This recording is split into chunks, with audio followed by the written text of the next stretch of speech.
ওই গেটের বাইরে গিয়া ইউসুফ আলাইহিস সালামের জামার পিছন দিক দিয়ে টাইনা ধর, ইউসুফ আলাইহিস জামার পিছন দিক দিয়ে টাইনা ধর। ইউসুফ সামন দিকে টানতেছেন পালাইয়া যাওয়ার জন্য, আর ইউসুফের জামা পিছন দিক থেকে দুইটা জুলেখা ভিতর দিকে টানতেছে আবার ফিরে আনার জন্য। টানা টানি না শুধু টানা টানা টানি একতরফা না, একটাই করে টানা আর একটাই করে টানি, তারপরে হয় বলেন টানা হইল না টানা টানি? মান ইয়াহদিহিল্লাহু ফালা মুদিল্লা লাহু ওয়া মান ইউদ্লিলহু ফালা হাদিয়া লাহু ওয়া নাশহাদু আল্লা ইলাহা ইল্লাল্লাহু ওয়াহদাহু লা শারীকা লাহু ونشهد أن سيدنا ونبينا ومولانا محمدا عبده ورسوله صلى الله تعالى عليه وعلى آله وأصحابه وبارك وسلم أما بعد فأعوذ بالله من الشيطان الرجيم بسم الله الرحمن الرحيم فلما ذهبوا به وأجمعوا أن يجعلوه في غيابة الجب وأوحينا إليه لتنبئنهم بأمرهم هذا وهم لا يشعرون وجاءوا أباهم عشاء يبكون قالوا يا أبانا إنا ذهبنا نستبق وتركنا يوسف عند متاعنا فأكله الذئب وما أنت بمؤمن لنا ولو كنا صادقين وجاءوا على قميصه بدم كذب قال بل سولت لكم أنفسكم أمرا فصبر جميل والله المستعان على ما تصفون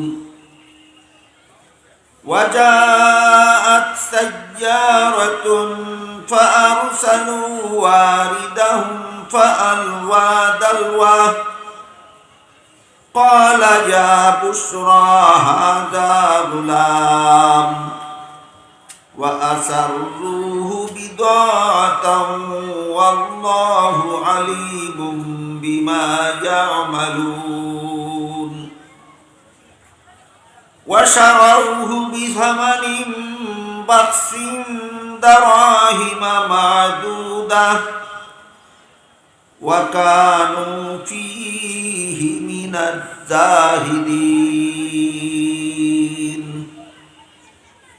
بارك الله لنا ولكم في القرآن العظيم ونفعنا وإياكم بالآيات والذكر الحكيم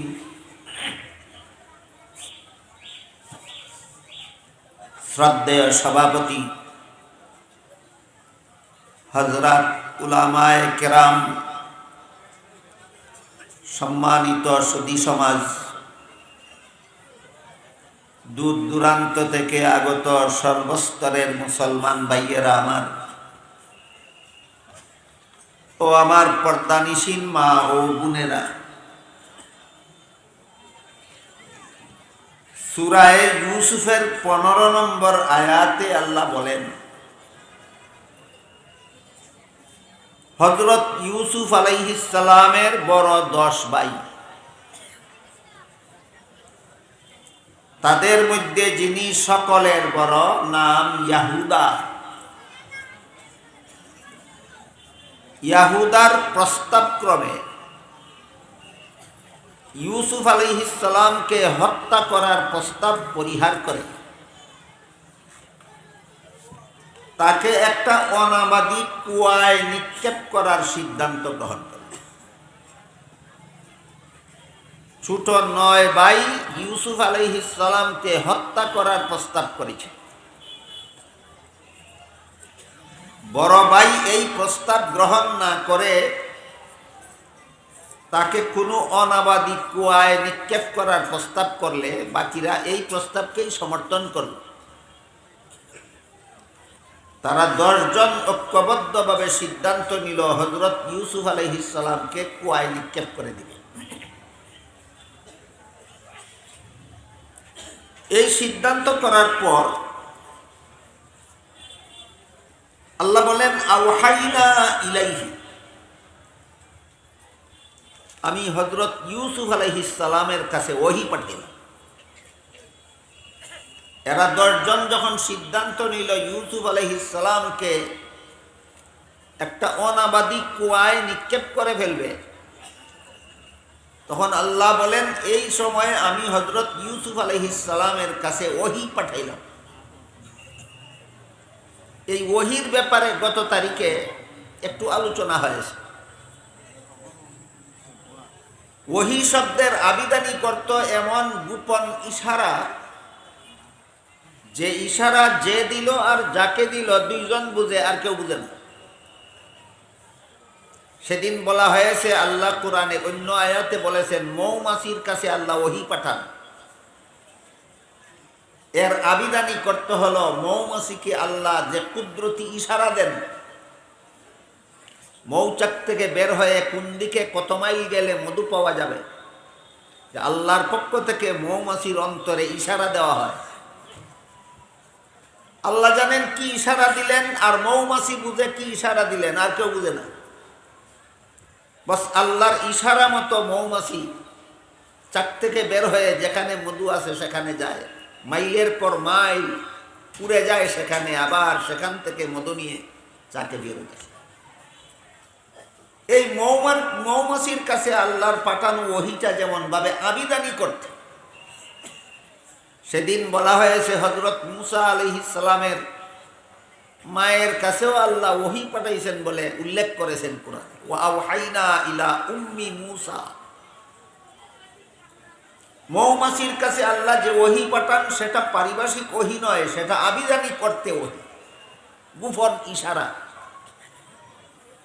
মুসা আলাইহিস সালামের মায়ের কাছে যে আল্লাহ ওহী পাঠাইছিলেন সেটাও পারিভাষিক ওহী নয়, আবিধানিক ওহী। আবিধানিক অর্থে ওহী অর্থ গোপন ইশারা, যে ইশারা যে দিল আর যাকে দিল 2 জন বুঝলো আর কেউ বুঝে না। ইসলামের পরিভাষায় আল্লাহর পক্ষ থেকে নবী রাসূলগণের কাছে যে সমস্ত বাণী পাঠানো হয়, যে সমস্ত বার্তা পাঠানো হয়, সেইগুলিকে ইসলামের পরিভাষায় ওহী বলা হয়।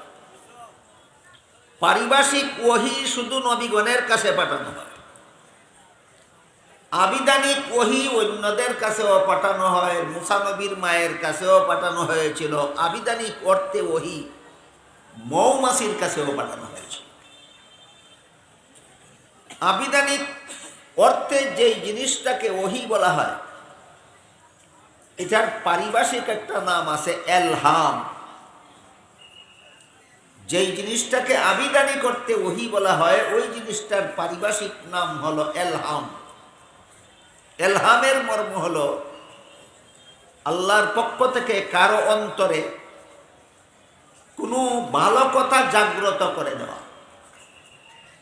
মৌমাছির অন্তরে আল্লাহর পক্ষ থেকে মধু আহরণ সম্পর্কে ভালো কথা জাগ্রত করে দেওয়া হয়। মুসা আলাইহিস সালামের মায়ের কাছে আল্লাহর পক্ষ থেকে একটা ভালো কথা জাগ্রত করে দেওয়া হয়েছিল। কি কথা, ওই দিন বিস্তারিত আলোচনা হয়েছে। ঠিক তেমনি ভাবে সূরা ইউসুফের 15 নম্বর আয়াতে যে আল্লাহ বলেন, আমি বড় 10 ভাই যখন ইউসুফকে কুয়ায় নিক্ষেপ করার সিদ্ধান্ত গ্রহণ করলো, তখন আমি এই 7 বছর বয়সের শিশু ইউসুফের কাছেও ওহী পাঠাইলাম। সিংহবাগ মুহাসসিরিনে কেরামের বিবরণ মতে 7 বছর বয়সে হযরত ইউসুফ আলাইহিস সালামের কাছে আল্লাহ যে ওহী পাঠিয়েছিলেন সেটাও পারিভাষিক অর্থে ওহী নয়, সেটাও আবিধানিক ওহী। কারণ পারিভাষিক ওহী নবীগণের কাছে আসে। ইউসুফ আলাইহিস সালাম 7 বছর বয়সে নবী ছিলেন না। ইউসুফ আলাইহিস সালাম 40 বছর বয়সে নবী হয়েছিলেন। কাজেই নবী হওয়ার আগে ওনার কাছে যে ওহী পাঠানো হয়েছে এটা পারিভাষিক ওহী নয়, এটা আবিধানিক অর্থে ওহী ছিল। মর্ম হল মৌমাছির অন্তরে আল্লাহ যেমন গোপন ইশারা দেওয়ার কারণে মৌমাছি বুঝে চাক থেকে কোন দিকে কত দূর গেলে বিশুদ্ধ মধু পাওয়া যাবে, এটা আর কেউ জানে না।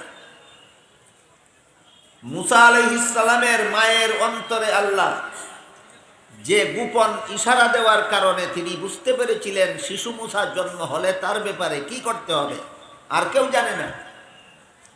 ঠিক তেমনি ভাবে 7 বছর বয়সে হযরত ইউসুফ আলাইহিস সালামের অন্তরেও আল্লাহ এমন একটা গোপন ইশারা দিলেন যে ইশারার দ্বারা তিনি বুঝে নিলেন যে যদিও 10 ভাই আমাকে কুয়ায় নিক্ষেপ করে দিচ্ছে, কিন্তু এতে আমি বিপদগ্রস্ত হব না, আল্লাহ আমাকে হেফাজত করবে।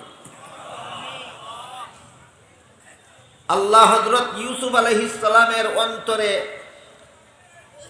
গোপন ইশারা দিয়ে এই কথা জাগ্রত করে দিলেন। এই মর্মে আল্লাহ হযরত ইউসুফ আলাইহিস সালামের মনকে সান্ত্বনা দিলেন যে তুমি ভয় পাইও না, আমি আল্লাহ তোমাকে হেফাজত করব। শুধু এই পর্যন্তই নয়, বরং আল্লাহ বলেন লাতুনাব্বিআন্নাহুম বিআমরিহিম হাযা ওয়া হুম লা ইয়াশউরুন। ভবিষ্যতে এমন একদিন আসবে যেই দিন এরা যে আজকে তোমাকে অসহায় অবস্থায় কুয়ায় নিক্ষেপ করছে, দুশ্মনী করে, এই অবস্থাটা একদিন তুমি তাদের কাছে কৈফিয়ত চাইবে। এমন একদিন আসবে ভবিষ্যতে যেই দিন এই ঘটনার কারণে তারা তোমার দরবারে আসামি হিসাবে ধরা পড়বে। ভবিষ্যতে একদিন এই অপকর্মের জন্য আসামি হিসাবে তোমার সামনে এরা উপস্থিত হবে। ওই দিন তুমি এদেরকে চিনতে পারবে, কিন্তু ওরা তোমাকে চিনতে পারবে না। অনেক লম্বা কাহিনী সামনে। জানি না আল্লাহ আপনাদের কত বৎসর বাঁচাইয়া রাখবেন, আমাকে কত বৎসর বাঁচাইয়া রাখবেন, কত বৎসর পর্যন্ত চলতে থাকবে, তখন সেই দিনের ঘটনা আপনাদের সামনে আসবে। এই জন্য আজকে একটু সংক্ষেপে ইশারা দিয়ে রাখি। বড় 10 ভাই ইউসুফ আলাইহিস সালামকে কুয়ায় নিক্ষেপ করার পর 3 দিন পর্যন্ত তিনি কুয়ায় ছিলেন। এই 3 দিন কুয়ায় ছিলেন কিভাবে, থাকলেন কিভাবে, খাইলেন কিভাবে, বাঁচলেন কিভাবে, এইসব বিষয় আপনারা একটু পরে ইনশাল্লাহ বুঝবেন। 3 দিন পরে একদল ব্যবসায়ী এই কুয়ার থেকে হযরত ইউসুফ আলাইহিস সালামকে উঠাইয়া ফেলার পরে বড় 10 ভাই জানতে পারছিল যে এরা উঠাইয়া ফেলছে। জানতে পেরে তারা হযরত ইউসুফ আলাইহিস সালামকে এদের পলাতক গোলাম বলে এদের কাছে, ব্যবসায়ীদের কাছে বিক্রি করে দিয়েছে। বিস্তারিত ঘটনা পরে শুনবেন। ব্যবসায়ীরা ইউসুফ আলাইহিস সালামকে বড় 10 ভাইয়ের কাছ থেকে গোলাম জেনে কিনে নিয়েছিল সিরিয়ার থেকে, মিশরের বাজারে নিয়ে বিক্রি করে দিয়েছিল। মিশরের প্রধানমন্ত্রী ইউসুফ আলাইহিস সালামকে গোলাম জেনেই কিনে নিয়েছিল। প্রধানমন্ত্রীর স্ত্রী জুলাইখার কাছে লালন পালনের দায়িত্ব দিয়েছিল। জুলাইখা ইউসুফ আলাইহিস সালামকে লালন পালন করলো 33 বছর। 7 বছর বয়সে তিনি মিশরে গিয়েছিলেন জুলাইখার লালন পালনাধীনে, আর সেখানে গিয়ে আরো 33 বছর লালিত পালিত হলেন। আগের 7 আর পরের 33 মোট 40 বছর পূর্ণ হওয়া মাত্রই আল্লাহ পাক রব্বুল আলামিন হযরত ইউসুফ আলাইহিস সালামকে নবুয়ত দান করলেন, নবী বানাইলেন। ঘটনা বুঝে থাকলে বলুন, 7 বছর বয়সে নবী বানাইছিলেন না 40 বছর বয়সে নবী বানাইছিলেন? 40 বছর বয়সে নবী বানাইছিলেন। তখন অনেক লম্বা চড়া কাহিনীর মধ্য দিয়ে হযরত ইউসুফ আলাইহিস সালাম মিশরের বাদশাহ হয়ে গেছে। মিশরের পুরাতন বাদশার কলেমা পরে ইউসুফ আলাইহিস সালামের কাছে মুসলমান হয়ে গেছে। আর মিশরের রাজত্ব ইউসুফ আলাইহিস সালামের হাতে ন্যস্ত করে দিয়েছে। অনেক লম্বা ঘটনা, পরে ধারাবাহিকভাবে। ইউসুফ আলাইহিস সালাম যখন মিশরের বাদশা, তখন যে সিরিয়ার থেকে তিনি মিশর গিয়েছিলেন, মিশরেও দুর্ভিক্ষ দেখা দিল, সিরিয়াতেও দুর্ভিক্ষ দেখা দিল। হযরত ইউসুফ আলাইহিস সালাম বাদশার এক স্বপ্নের ভিত্তিতে জানতে পেরেছিলেন যে এখন থেকে আগামী 7 বছর পর্যন্ত দেশে অনেক বেশি বেশি ফসল ফলবে। সেই ফসলগুলির খুরাকি ছাড়া যে অতিরিক্ত ফসল প্রতি বছর ফলবে, সেইগুলি গুদামজাত করে রাখতে হবে। আর পরবর্তী 7 বছরে দুর্ভিক্ষ দেখা দিবে, এই 7 বছর কোনো ফসল দেশে ফলবে না।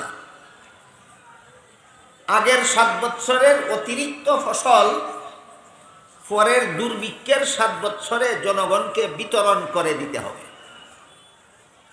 এই কথাটা মিশরের সাবেক বাদশার এক স্বপ্নের মাধ্যমে হযরত ইউসুফ আলাইহিস সালাম জানতে পেরেছিলেন। এই জন্যই বাদশা এই দেশের রাজত্ব, দেশের শাসন ক্ষমতা ইউসুফ আলাইহিস সালামের কাছে অর্পণ করে দিয়েছে। ইউসুফ আলাইহিস সালাম সেই স্বপ্নের নির্দেশ মতো আগের 7 বছরের অতিরিক্ত ফসল গুদামজাত করে রাখলেন।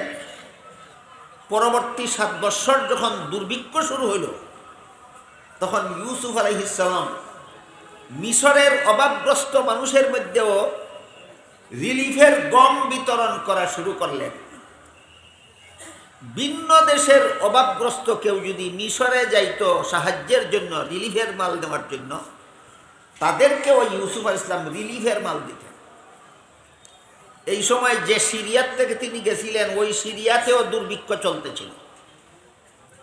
মানুষের মুখে মুখে সংবাদ সিরিয়ায় পৌঁছে গেল যে মিশরের বর্তমান বাদশা বড় দয়াল।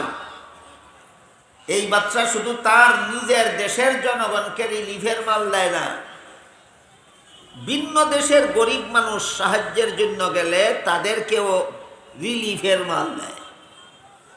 ব্যবধান শুধু এতটুকু, নিজের দেশের গরিবদেরকে বিনামূল্যে দান করে, আর ভিন্ন দেশের গরিবরা গেলে স্বল্প মূল্যে, ন্যায্য মূল্যে, অতি অল্প মূল্যে দান করে। নামকাওয়াস্তে কিছু মূল্য নিয়ে অন্যান্য দেশের অভাবগ্রস্তদেরকেও মিশরের বর্তমান বাদশা ইউসুফ আলাইহিস সালাম মাথা পিছু 5 মণ করে গম দান করে। বিস্তারিত পরে শুনবেন। মিশরের কোনো গরিব গেলে মাথা পিছু 5 মণ করে গম দান করেন বিনামূল্যে। বাইরের দেশের কোনো গরিব তার কাছে রিলিফের জন্য গেলে হযরত ইউসুফ আলাইহিস সালাম তাদেরকেও মাথা পিছু 5 মণ করে গম দান করেন। বিনামূল্যে না স্বল্প মূল্যে? স্বল্প। এই সংবাদ যখন সিরিয়ায় পৌঁছল, তখন তার বড় 10 ভাই অভাবগ্রস্ত সিরিয়ায়। তার বাবা ইয়াকুব আলাইহিস সালাম অভাবগ্রস্ত। তারা জানতে পারলো যে মিশরের বর্তমান বাদশা বড় দয়াল।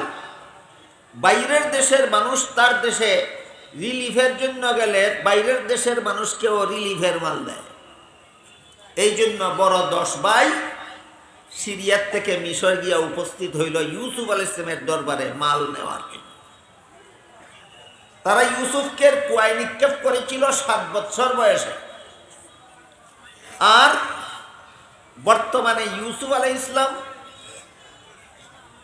33 বছর পরে, আগের 7 পরের 33, 40, এর পরের 7 বছর গেল ফসল ফলার বছর, 40 আর 7, 47, এর পরের 7 বছর প্রায় 50 বছর পরে তারা ইউসুফ আলাইহিস সালামের কাছে রিলিফের মাল আনতে গেল।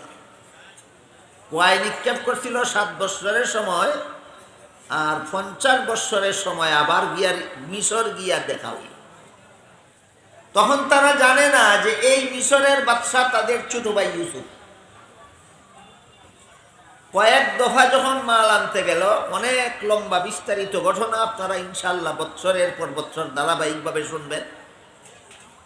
কয়েক দফা যখন মাল আনতে গেল, শেষ পর্যন্ত এক পর্যায়ে হযরত ইউসুফ আলাইহিস সালাম তাদেরকে জিজ্ঞাসা করলেন, তোমরা কত ভাই? তারা বলে, আমরা 12 ভাই ছিলাম। এক ভাই ছোট ভাই আমাদের বিনিয়ামিন বাড়িতে আছে, আর এক ভাই ছিল আমাদের নাম ছিল ইউসুফ, ছোটবেলায় বাঘে খাইয়া ফেলছিল। কার কাছে কয়? এইটা হইল আপনাদের বুঝার ঘটনা। কার কাছে? এরা যখন রিলিফের মাল আনতে গেল সিরিয়ার থেকে মিশর, এরা তো জানে মিশরের বাদশা। মিশরের রাজ দরবারে যখন উপস্থিত হইল, মিশরের রাজা তাদেরকে জিজ্ঞাসা করে, তোমাদের বাড়ি কোথায়? বলল, আমাদের বাড়ি সিরিয়ায়। তোমাদের পরিচয় কি? তারা বলল, আমাদের বাবা ইয়াকুব আলাইহিস সালাম আল্লাহর নবী। তিনি জিজ্ঞাসা করলেন, তোমরা কত ভাই? বলে, আমরা 10 ভাই। আমরা 12 ভাই। মিশরের বাদশা জিজ্ঞাসা করে, তোমাদের আর 2 ভাই কই? কইল, ছোট ভাই বাড়িতে আছে বাবার কাছে, আর তার বড় আরেক ভাই আমাদের ছিল, নাম ছিল ইউসুফ, ছোটবেলায় বাঘে খাইয়া ফেলছে। এইভাবে যখন কয়েক দফা আনাগোনা করলো ওনার কাছে, শেষ পর্যন্ত একবার তিনি জিজ্ঞাসা করে ফেললেন, তোমাদের ছোট ভাই ইউসুফের সাথে ছোটবেলায় কি দুর্ব্যবহার করছিলে তোমরা মনে আছে? তখন তাদের টনক নড়ল। আর এই মিশরের বাচ্চায় আমরা ছোট ভাই ইউসুফের সাথে কি দুর্ব্যবহার করছিলাম 50 বছর আগে, এই ইউসুফের রাজায় জানে কেমনে রে? যখন এদের মধ্যে চেতনা আসলো, প্রায় 50 বছর আগে ছোট ভাই ইউসুফের সাথে আমরা কি দুর্ব্যবহার করছিলাম, যে মিশরের বাচ্চায় কেমনে জানে? তখন তারা গভীরভাবে মিশরের রাজার চেহারার দিকে তাকাইয়া দেখে 7 বছরের ছোট ভাই ইউসুফের চেহারার কিছু নমুনা এই মিশরের বাদশার চেহারার মধ্যে পাওয়া যায়। তখন তারা জিজ্ঞাসা করল, আনতা ইউসুফ? ও মিশরের বাদশা, তুমি ওই কি আমাদের সেই ছোট ভাই ইউসুফ? তখন ইউসুফ আলাইহিস সালাম বললেন, হ্যাঁ, আমি ওই তোমার মজলুম অত্যাচারিত ভাই ইউসুফ। এই দীর্ঘ ইতিহাসের মাধ্যমে, দীর্ঘ ঘটনাবলীর মাধ্যমে আল্লাহ পাক রব্বুল আলামিন আমাকে বানাইছেন বাদশাহ, আর তোমাদেরকে বানাইছেন আমার দরবারের ভিখারি। এই কথাটা যে ইউসুফ আলাইহিস সালাম একদিন তাদেরকে ভবিষ্যতে বলবেন, সেই কথাটাই আল্লাহ কুয়ায় নিক্ষেপ করার সময় ওহী নাযিল করে ইউসুফ আলাইহিস সালামকে বলে দিলেন। এই কথাটাই আল্লাহ 15 নম্বর আয়াতে বলতেছে, ওয়া আওহাইনা ইলাইহি লাতুনাব্বিআন্নাহুম বিআমরিহিম হাযা ওয়া হুম লা ইয়াশউরুন। আল্লাহ বলেন, আমি ইউসুফ আলাইহিস সালামের কাছে ওহী নাযিল করে তার অন্তরে জাগ্রত করে দিলাম, এরা আজকে তোমার সাথে যে দুর্ব্যবহার করতেছে, এই দুর্ব্যবহারের কারণে একদিন তোমার রাজ দরবারে এরা আসামি হিসাবে হাজির হবে। একদিন তোমার দরবারের আসামি হবে এরা। আল্লাহ পাক রব্বুল আলামিন এদিকে হযরত ইউসুফ আলাইহিস সালামের কাছে ওহী নাযিল করে সান্ত্বনা দিলেন যে তোমার ভয়ের কোনো কারণ নাই, তোমার চিন্তার কোনো কারণ নাই, তোমার হেফাজত আমি করব। ভবিষ্যতে এদেরকে তোমার দরবারের আসামি বানাইয়া আমি তোমার দরবারে হাজির করে দেব। এরপর তারা তো আর জানে না আল্লাহ ইউসুফ আলাইহিস সালামের কাছে ওহীর মাধ্যমে কি জানাইয়া দিছেন। এরা ইউসুফ আলাইহিস সালামকে কুয়ায় নিক্ষেপ করার জন্য যখন ধাক্কা দিয়ে কুয়ায় ফেলে দেয়, তখন তিনি কুয়ার পারে হাত দিয়ে ধরে রাখেন, যে কারণে ধাক্কাইয়া ফেলতে পারে না। এই কারণে বড় 10 ভাই হযরত ইউসুফ আলাইহিস সালামের গায়ের জামাটা খুলে নিল। গায়ের জামা খুলে নিয়ে ওই জামা ছিঁড়ে জামার দ্বারা মোটামুটি একটা রশি বানাইয়া 2 হাত এই জামার দ্বারা তৈরি করা রশি দিয়া বাঁধলো, যেন ফেলে দেওয়ার সময় আর কুয়ার পারে ধরে রাখতে না পারে। ইউসুফ আলাইহিস সালামের গায়ের জামা দিয়া রশি বানাইয়া সেই রশি দিয়া হযরত ইউসুফ আলাইহিস সালামের 2 হাত বান্ধিয়া এই বান্দের মধ্যে লম্বা একটা রশি লাগাইয়া এই রশির দ্বারা ইউসুফ আলাইহিস সালামকে কুয়ার ভিতরে ঝুলাইয়া দিল। যখন কুয়ার পার থেকে যেখানে পানি আছে এর মাঝামাঝি অবস্থায় তিনি পৌঁছলেন, তখন তারা রশি কেটে দিল আর হযরত ইউসুফ আলাইহিস সালাম কুয়ার গভীরে পড়ে গেলেন। এইভাবে যখন তারা ইউসুফ আলাইহিস সালামকে কুয়ায় ফেলেই দিচ্ছে, তখন ইউসুফ আলাইহিস সালাম শেষবারের মতো তাদেরকে বলেছিলেন, আমার ভাইয়েরা, আমার একটু দয়া করো, আমার প্রতি একটু সদয় হও, আমাকে সাহায্য করো। আবারও তারা বলছিল, তুমি যে স্বপ্নে দেখছো 11টা তারা তোমার সেজদা করে, সাহায্য তাদের কাছে চাও, আমাদের কাছে তোমার কোনো সাহায্য নয়। এই ঘটনা গত তারিখেও বলা হয়েছে আপনাদেরকে। তুমি যে স্বপ্নে দেখছো 11টা তারা তোমারে সাহায্য করে, তোমারে সেজদা করে, সাহায্যও তাদের কাছেই চাও যারা তোমারে সেজদা করে। এই কথার দ্বারা প্রমাণ হয়ে গেল যে ইউসুফ আলাইহিস সালামের স্বপ্নের ঘটনা কোনো না কোনোভাবে এরা জেনে ফেলেছিল। এই জন্য দুশ্মনী আরও বাড়ছিল। কুয়ায় ফেলার সময় যখন সাহায্য চাইলেন, দয়া করতে চাইলেন যে তোমরা আমাকে দয়া করো, আমাকে সাহায্য করো, আমাকে বাঁচাও, তখন কইল যে 11টা তারা তোমারে সেজদা করে তাদের কাছে বাঁচাইতে বলো। নিষ্ঠুরভাবে হযরত ইউসুফ আলাইহিস সালামকে কুয়ায় নিক্ষেপ করে দিল। ঠিক যখন কুয়ায় ফেলে দিল, ঠিক সেই সময় আল্লাহ পাক রব্বুল আলামিন হযরত জিবরিল ফেরেশতাকে কুয়ায় পাঠাইয়া দিলেন। এরা এই দিক থেকে ইউসুফ আলাইহিস সালামকে কুয়ায় নিক্ষেপ করে দিল, ওই দিক থেকে আল্লাহ পাক রব্বুল আলামিন জিবরিল ফেরেশতাকে কুয়ার ভিতরে পাঠাইয়া দিলেন। যেই একটা যে রশির মধ্যে বাঁধছিল, এই বান্দা অবস্থায় একটা বালতির মধ্যে বসাইছিল, ওই বালতির মধ্যে রশি বেঁধে কুয়ার ভিতরে ফেলে কুয়ার মাঝামাঝি অবস্থায় যাওয়ার পরে রশি কেটে দিয়েছিল। তখন রশির থেকে বিচ্ছিন্ন হয়ে ইউসুফ যে বালতিতে বসাছিলেন, ওই বালতিটা যখন কুয়ার গভীরে যাচ্ছিল, হযরত জিবরিল ফেরেশতা তখন বালতিটাকে আস্তে করে পানির মধ্যে ফেলে দিলেন, যেন হযরত ইউসুফের গায়ে কোনো আঘাত না লাগে। আল্লাহ জিবরিল ফেরেশতা পাঠাইয়া কুয়ার ভিতরে হযরত ইউসুফ আলাইহিস সালামকে আত্মরক্ষার কাজে সহযোগিতা করলেন।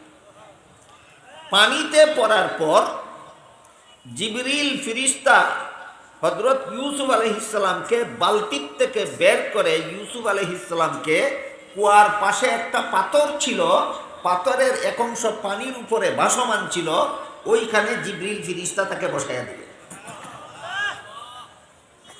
বসাইয়া বলুন তো ঘটনা বুঝে থাকলে, এই অবস্থায় হযরত ইউসুফ আলাইহিস সালামের গায়ে কোনো জামা ছিল না শরীর খালি ছিল? কেন জামা কি হইল? জামা তো ছিঁড়ে তারা দড়ি বানাইয়া দিছে, রশি বানাইয়া দিছে। যেহেতু এই অবস্থায় হযরত ইউসুফ আলাইহিস সালামের শরীর ছিল জামা মুক্ত, খালি শরীর ছিল, এই জন্য জিবরিল ফেরেশতা হযরত ইউসুফ আলাইহিস সালামকে কুয়ার ভিতরে বালতির থেকে বের করে পাথরের উপর বসাবার পর হযরত ইউসুফ আলাইহিস সালামের গলার মধ্যে তাবিজের মতো একটা জিনিস ঝুলন্ত ছিল, লটকানি ছিল। এই তাবিজের একটা ইতিহাস আছে। এই তাবিজের ইতিহাস হলো, নমরুদ যখন হযরত ইব্রাহিম আলাইহিস সালামকে আগুনে নিক্ষেপ করেছিল, তখন ওই ইব্রাহিম আলাইহিস সালামের গায়ের জামা খুলে খালি গায়ে আগুনে নিক্ষেপ করেছিল। নমরুদ হযরত ইব্রাহিম আলাইহিস সালামকে উলঙ্গ করে আগুনে নিক্ষেপ করেছিল। তখন নমরুদের পক্ষ থেকে ইব্রাহিম আলাইহিস সালাম অগ্নিকুণ্ডে নিক্ষিপ্ত হওয়ার মুহূর্তে আল্লাহ পাক রব্বুল আলামিন জান্নাত থেকে একটা জান্নাতি জামা পাঠাইয়া জিবরাইল ফেরেশতার মাধ্যমে ইব্রাহিম আলাইহিস সালামের গায়ে জান্নাতি জামা পরাইয়া দিলেন। যদিও নমরুদ ইব্রাহিম আলাইহিস সালামকে অগ্নিকুণ্ডে নিক্ষেপ করার জন্য উলঙ্গ করেছিল, কিন্তু আগুনে পৌঁছার আগে আগেই আল্লাহ জিবরিল ফেরেশতার মাধ্যমে একটা জান্নাতি জামা ইব্রাহিম আলাইহিস সালামের গায়ে পরাইয়া দিলেন। এবার বলুন তো, ইব্রাহিম উলঙ্গ অবস্থায় আগুনে পড়লেন না জান্নাতি জামা পরা অবস্থায়? জান্নাতি জামা পরা অবস্থায়। জান্নাতি জামা তো আগুনে জ্বালাবার কোনো ক্ষমতা নেই, এক কথা। আরেক কথা হলো, আল্লাহর সাথে সাথে আগুনকে নির্দেশ দিয়া বলেন, কুলনা ইয়া নারু কুনি বারদাও ওয়া সালামান আলা ইব্রাহিম। প্রজ্বলিত আগুন, তুমি ইব্রাহিমের জন্য শান্তিদায়ক ঠান্ডা হয়ে যাও। বরফের মতো ঠান্ডা নয়। সমস্ত অগ্নিকুণ্ড যদি বরফের মতো ঠান্ডা হয়ে যায় তাহলে ঠান্ডায় মারা যাবেন। এই জন্য আল্লাহ নমরুদের প্রজ্বলিত আগুনকে বেশি ঠান্ডা হয়ে যাও হুকুম না দিয়া বললেন, শান্তিদায়ক ঠান্ডা হয়ে যাও। হে নমরুদের প্রজ্বলিত অগ্নিকুণ্ড, তুমি আমার নবীর জন্য এয়ার কন্ডিশন হয়ে যাও। এই জন্য ইব্রাহিম আলাইহিস সালাম তো অগ্নিকুণ্ডে নিক্ষিপ্ত হলেন, কিন্তু আগুন তাকে জ্বালায় না, তিনি শান্তিতে অগ্নিকুণ্ডের ভিতরে বসে আছেন। অবস্থা দেখে নমরুদ তার জ্বালানো আগুনকে বলল, এই আগুন, সারা জীবন যারে পাইলে জ্বালাইলে, আজকে আমার দুশ্মন জ্বালাইতে দিলাম, জ্বালাস না কেন? আজকে কি তোর জ্বালানির ক্ষমতা নষ্ট হয়ে গেছে? আল্লামা জালালউদ্দিন রুমি রহমতুল্লাহি আলাইহি তার অমর গ্রন্থ মসনবী শরীফে ঘটনার বিবরণ দিয়া বলেন, গুফতে আতিশ মনহমানম আতিশম, গুফতে আতিশ মনহমানম আতিশম, আন্দার আতা তু বেবিনি তাবিশম। আগুনের জবান খুলে গেল। আগুন নমরুদরে কইল, এই নমরুদ, আমার জ্বালানির ক্ষমতা নষ্ট হয়েছে না, আল্লাহর স্পেশাল হুকুম ইব্রাহিমকে যেন না জ্বালায়। আল্লাহর হুকুমের কারণে আমি ইব্রাহিমকে জ্বালাইতেছি না। এই কারণে যদি আমার জ্বালানির ক্ষমতা সম্পর্কে তোর সন্দেহ থাকে, তাহলে তুই আইয়া দেখ। জুতা খাইল নি? ওই যে জামাটা হযরত ইব্রাহিম আলাইহিস সালামের গায়ে নমরুদের প্রজ্বলিত অগ্নিকুণ্ডে নিক্ষিপ্ত হওয়ার সময় আল্লাহ জিবরিল ফেরেশতার মাধ্যমে ইব্রাহিম আলাইহিস সালামের গায়ে পরাইয়া দিছিলেন, এই ইব্রাহিম আলাইহিস সালামের জান্নাতি পাওয়া জান্নাতি জামাটা মৌরসি সূত্রে হযরত ইব্রাহিম আলাইহিস সালামের সেই জামাটা হযরত ইসহাক আলাইহিস সালাম প্রাপ্ত হয়েছিল। গত বছর আপনাদেরকে বলা হয়েছে, ইব্রাহিম আলাইহিস সালামের প্রথম ছেলের নাম ছিল ইসমাইল আলাইহিস সালাম, দ্বিতীয় ছেলের নাম ছিল ইসহাক আলাইহিস সালাম। ইব্রাহিম আলাইহিস সালামের প্রথম ছেলের নাম ছিল ইসমাইল আলাইহিস সালাম, দ্বিতীয় ছেলের নাম ছিল ইসহাক আলাইহিস সালাম। ইব্রাহিম আলাইহিস সালাম নমরুদের প্রজ্বলিত অগ্নিকুণ্ডে থাকা অবস্থায় যে জান্নাতি জামাটা পাইছিলেন জিবরিল ফেরেশতার মাধ্যমে, সেই জান্নাতি জামা ইব্রাহিম আলাইহিস সালামের কাছ থেকে মৌরসি সূত্রে ইসহাক আলাইহিস সালাম পাইয়াছিলেন। ইব্রাহিমের সেই জান্নাতি জামা কে পাইলেন? ইসহাক আলাইহিস সালাম। ইসহাক আলাইহিস সালামের কাছ থেকে সেই জান্নাতি জামা ওয়ারিস সূত্রে পাইছিলেন হযরত ইয়াকুব আলাইহিস সালাম। ইব্রাহিম আলাইহিস সালামের কাছ থেকে জান্নাতি জামা পাইলেন ইসহাক আলাইহিস সালাম। ইসহাক আলাইহিস সালামের কাছ থেকে জান্নাতি জামা পাইলেন ইয়াকুব আলাইহিস সালাম। ইয়াকুব আলাইহিস সালাম সেই জান্নাতি জামাটা বাস করে তাবিজের আকারে হযরত ইউসুফ আলাইহিস সালামের গলায় ঝুলাইয়া দিয়েছিল। এক একটা জামা বাস করলে তাবিজের সমান কেমনে হয়, এই প্রশ্ন আপনাদের মনে জাগতে পারে। গায়ে দেওয়ার মতো একটা জামা বাস করলে তাবিজ তো আঙ্গুলের সমান, গায়ে দেওয়ার মতো একটা জামা বাস করলে অর্ধেকটা আঙ্গুলের সমান তাবিজের সমান কেমনে হয়? এই প্রশ্নের জবাব হইল, এটা দুনিয়ার পোশাকের জামা না, জান্নাতি পোশাকের জামা। জান্নাতি পোশাকে এমন ওই বাস করলে সমস্ত শরীর ঢাকার মতো জামা বাস করলে একটা আঙ্গুলের মাথার সমান হয়। হযরত ইয়াকুব আলাইহিস সালাম সেই মৌরসি সূত্রে পাওয়া জান্নাতি জামাটা বাস করে তাবিজের আকারে হযরত ইউসুফ আলাইহিস সালামের গলায় ঝুলিয়ে রাখছে। বড় 10 ভাই যখন হযরত ইউসুফ আলাইহিস সালামকে কুয়ায় নিক্ষেপ করে দিল, তখনও সেই জান্নাতি জামা ইউসুফের গলায় তাবিজ আকারে ঝুলন্ত ছিল। এই জামার ইতিহাসটা স্মরণ রাখুন, ভবিষ্যতেও কাজে লাগবে। আরো অনেক ঘটনাক্রমে এই জামার কথা আসবে, কাজে এই জান্নাতি জামার ইতিহাস ভুলে যাবেন না, সামনের কথাগুলিও বোঝাবেন। হযরত ইউসুফ আলাইহিস সালামের গায়ের জামা খুলে সেই জামা দিয়ে রশ্মি বানিয়ে বড় 10 ভাই তার হাত বাঁধলো, তাকে বালতিতে বসাইল। বালতির মধ্যে রশি বেঁধে এই রশি কুয়ার মাঝামাঝি যাওয়ার পরে যখন রশি কেটে দিল, বালতিতে বসা ইউসুফকে জিবরিল ফিরিস্তা আস্তে করে ধরে পানিতে রাখলেন। এরপর পানির থেকে উঠাইয়া ইউসুফ আলাইহিস সালামকে পানির পাশের পাথরে রাখলেন। গা যেহেতু খালি ছিল, এই জন্য জিবরিল ফিরিস্তা ইউসুফ আলাইহিস সালামের গলার থেকে সেই তাবিজটা খুলে নিয়ে সম্পূর্ণ জামাটা খুলে ওই জান্নাতি জামা কুয়ার ভিতরে হযরত জিবরিল আলাইহিস সালাম ইউসুফ আলাইহিস সালামের গায়ে পরাইয়া দিলেন। একদিন এই জামা এই জিবরিল ফিরিস্তা ইব্রাহিম আলাইহিস সালামের গায়ে পরাইছিলেন। জামার ইতিহাস বুঝে থাকতে বলুন, এই জামাটাই একদিন জিবরিল ফিরিস্তা হযরত ইব্রাহিম আলাইহিস সালামের গায়ে পরাইছিলেন। আজকে এই জামাটাই হযরত জিবরিল আলাইহিস সালাম হযরত ইউসুফ আলাইহিস সালামের গায়ে পরাইলেন। এখন কুয়ার ভিতরে হযরত ইউসুফ আলাইহিস সালাম খালি গায়ে রইলেন না জান্নাতি জামা পরিহিত? কুয়ার ভিতরে হযরত ইউসুফ আলাইহিস সালাম এই জান্নাতি জামা পরিহিত অবস্থায় পাথরের উপর বসে রইলেন, নিরাপদে, সম্পূর্ণ নিরাপদ অবস্থায়।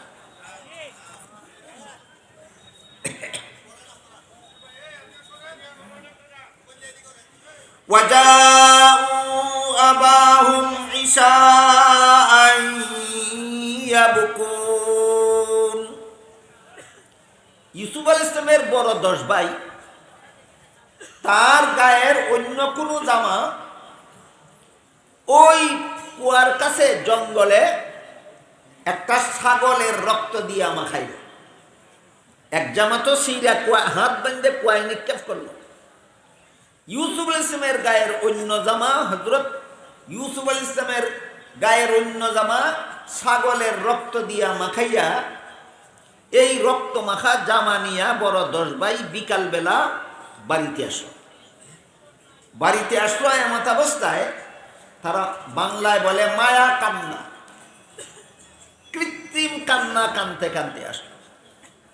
কান্দার বাপ দইরা বাবার কাছে কান্দে কেন? এই কান্নাকাটি অবস্থায় দেখে বাবা ইয়াকুব আলাইহিস সালাম জিজ্ঞাসা করলেন, আজকে তোমরা সন্ধ্যার সময় মাঠ থেকে কাঁদতে কাঁদতে আসলে কেন, আর ইউসুফ কোথায়? তখন তারা জবাব দেয়, قالوا يا أبانا إنا ذهبنا نستبق وتركنا يوسف عند متاعنا فأكله الذئب وما أنت بمؤمن لنا ولو كنا صادقين। তারা বলল, আপনি 2টা প্রশ্ন করছেন, একটা হলো আমরা কান্দি কেন, আর একটা প্রশ্ন করছেন ইউসুফ কোথায়। দুটো প্রশ্নের জবাব। আমরা ইউসুফকে মাঠে নিয়ে, সে তো 7 বছরের শিশু, আমাদের সাথে দৌড় প্রতিযোগিতা করার যোগ্য না। আমরা বড় 10টা জোয়ান ভাই, আমরা দৌড় প্রতিযোগিতা খেলতেছিলাম। মাঠের এক পাশে আমাদের মাল সামানা রেখে, কাপড় চুপড় রেখে, ইউসুফকে মাল সামানার কাছে বসাইয়া রাখিয়া আমরা 10 ভাই একসাথে রওনা দিলাম, দৌড় দিলাম মাঠের অপর প্রান্তে কে কার আগে যাইতে পারে, এমন একটা দৌড় প্রতিযোগিতা খেলতেছিলাম। এদিক দিয়ে মাঠের এক পাশে আমাদের মাল সামানার কাছে ইউসুফকে বসাইয়া আমরা 10 ভাই দৌড় দিয়া মাঠের অপর প্রান্তে গেলাম। তখন ইউসুফ আমাদের কাছে ছিল না মাঠের অপর প্রান্তে? অপর প্রান্তে। এই সুযোগে বাঘে হামলা করে ইউসুফকে খাইয়া ফেলছে। আপনার 2 প্রশ্নের জবাব। আমরা কান্দি কেন? বাঘে ইউসুফরে খাইয়া ফেলছে, এই কারণে কান্দি। প্রশ্ন ছিল আপনার দ্বিতীয় প্রশ্ন, ইউসুফ কোথায়? ইউসুফ বাঘের পেটে।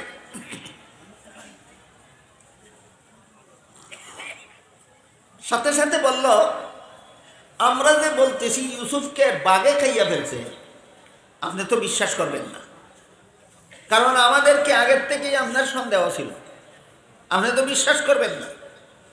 এই জন্য আমরা আপনার বিশ্বাস স্থাপনের জন্য আমরা একটা প্রমাণও সাথে নিয়ে আসি। একটা প্রমাণ সাথে নিয়ে আসছি বলে তারা ইউসুফ আলাইহিস সালামের একটা জামা যে ছাগলের রক্ত দিয়ে মাখাইয়া আনছিল, এই জামাটা ইয়াকুব আলাইহিস সালামের সামনে ধরে দিল।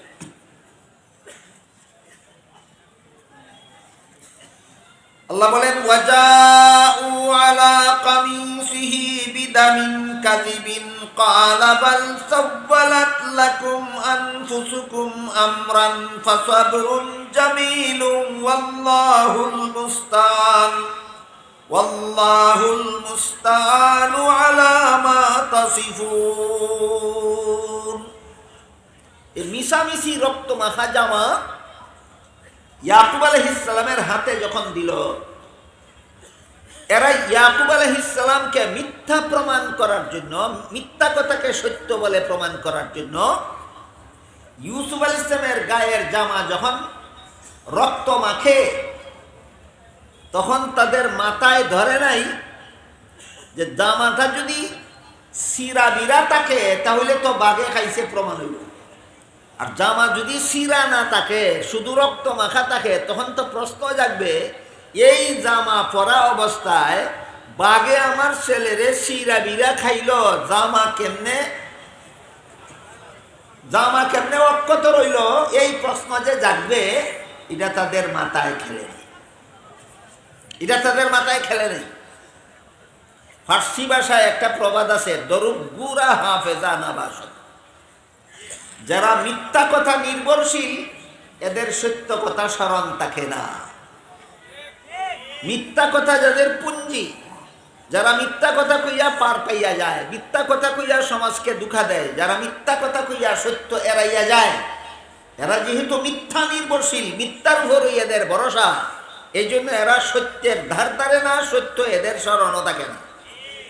এরা বাবাকে একটা মিথ্যা কথা কইল যে বাঘে যে খাইছে, এটার প্রমাণ হইল জামা রক্ত মাখা, কিন্তু আরেকটা কথা, ইউসুফের গায়ের জামা যদি ইউসুফের রক্তে লাল হইয়া থাকে, তাহলে এই জামা পরা অবস্থায় বাঘে ইউসুফরে কেমনে খাইল জামা না সিরিয়া, এই প্রশ্ন তাদের মাথায় গেল। অক্ষত অক্ষুণ্ণ রক্ত মাখা জামা যখন তারা ইয়াকুব আলাইহিস সালামের কাছে পেশ করলো, তখন ইয়াকুব আলাইহিস সালাম বললেন, তোমরা যে বলতেছো আমার ছেলে ইউসুফকে বাঘে খেয়ে ফেলেছে, এই জামা তার গায়ে থাকা অবস্থায় বাঘে খাইছে, এই কারণে জামা রক্তে রঞ্জিত হয়েছে। তোমাদের কথা মতো আমার ছেলে ইউসুফকে যদি সত্যই বাঘে খাইয়া থাকে, তাহলে এই বাঘগুলি বড় বুদ্ধিমান। তোমাদের কথা মতো সত্যই যদি আমার ছেলে ইউসুফকে বাঘে খাইয়া থাকে, তাহলে বাঘগুলি বড় বুদ্ধিমান। কেমন বুদ্ধিমান? এই জামা পরা অবস্থায় ছেলে রেসিরা ভাইরা খাইল, কিন্তু বাঘে জামাটা ছিঁড়ছে না। কেতনা বড় বুদ্ধিমান বাঘ! কাজেই তোমাদের এই দাবি যে মিথ্যা, এটা প্রমাণ হয়ে গেল। জামা অক্ষত থাকার কারণে, জামা অক্ষুণ্ণ থাকার কারণে, রক্ত মাখা জামা হওয়া সত্ত্বেও এই জামা পরা অবস্থায় ইউসুফকে বাঘে খাইছে, এই দাবি মিথ্যা প্রমাণ হয়ে গেল। এই আয়াতের ব্যাখ্যা প্রসঙ্গে হযরত ইউসুফ আলাইহিস সালামের জামার কতগুলি মুজেজা আল্লাহ পাক রব্বুল আলামিন হযরত ইউসুফকে দান করেছিলেন। মুফাসসিরিনে কেরাম তাফসীরের কিতাবে লিখছেন ইউসুফের জামার মুজেজা আছে বেশ কতগুলি। ইউসুফের জামার কতগুলি মুজেজা আছে।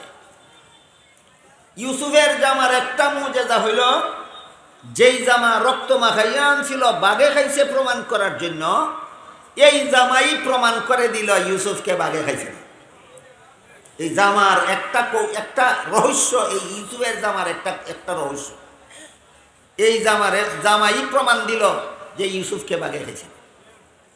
ইউসুফের জামার আর একটা মুজেজা, জুলেখার লালিত ফালিত থাকা অবস্থায় সামনে আসতেছে ঘটনা, একদিন জুলেখা হযরত ইউসুফ আলাইহিস সালামের প্রেমে পাগল হয়ে গেছে। অনেক লম্বা কাহিনী, 7 দিনে শেষ হইতো না, 7 বছরেও শেষ হয় কিনা আপনারা অপেক্ষায় থাকেন। আমি দোয়া করি আপনাদেরকে যদি আল্লাহ হায়াতে বাঁচিয়ে রাখে, আর আপনারা দোয়া করেন আমাকে যদি আল্লাহ হায়াতে বাঁচিয়ে রাখে, ধারাবাহিকভাবে চলতে থাকবে। যেদিন ঘটনা আসে সেই দিন শুনবেন। এর আগে হযরত ইউসুফ আলাইহিস সালামের প্রেমে যখন জুলেখা পাগল হয়ে গেছিল, তখন এটা একতরফা প্রেম ছিল। জুলেখা ইউসুফের প্রেমে পাগল ছিল ঠিক, কিন্তু ইউসুফ জুলেখার প্রেমের প্রতি ভ্রুক্ষেপ করেন। তালি একাতে বাজে না 2 হাত লাগে? প্রেম একতরফা হয় না 2 জনের মনোযোগে হয়? ইউসুফ জুলেখার প্রেমের মধ্যে 2 জন মনোযোগী না একতরফা? একতরফা।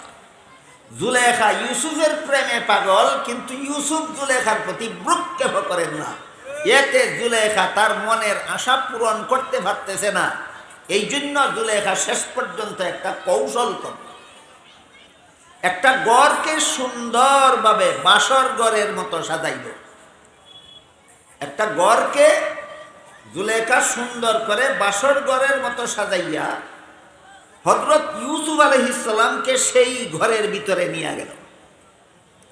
ঘরের ভিতরে নিয়ে হযরত ইউসুফ আলাইহিস সালামকে জুলেখা বলল,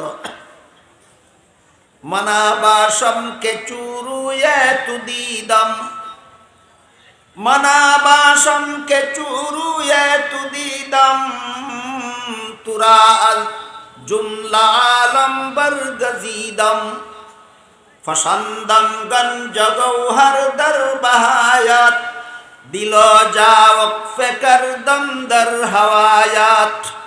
ফার্সি কবিতার মাধ্যমে ইউসুফ আলাইহিস সালাম এবং জুলেখার ইতিহাস সম্বলিত, জীবনী সম্বলিত লিখিত কিতাবের 2টা পংক্তি আপনাদেরকে শোনালাম।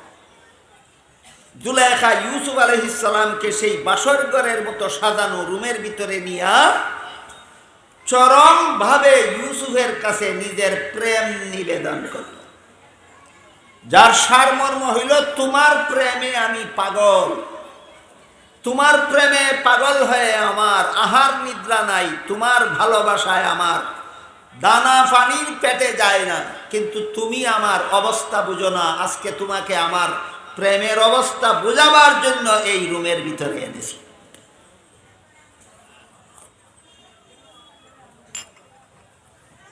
হযরত ইউসুফ আলাইহিস সালাম এই অবস্থায় দেখলেন জুলেখা যখন ওই বাসর ঘরের মতো সাজানো একটা রুমের ভিতরে ইউসুফকে নিয়ে প্রেম নিবেদন করতেছিল, তখন ইউসুফ আলাইহিস সালাম দেখলেন ওই ঘরের এক পাশে কোনো একটা কিছু পর্দা দিয়া ঢাকা। ওই যে দেখেন মাঠের পশ্চিম পাশে ওই সাইড পর্দা দিয়া ঢাকা, এই ধরনের ওই রুমের এক পাশে একটা কিছু পর্দা দিয়া ঢাকা।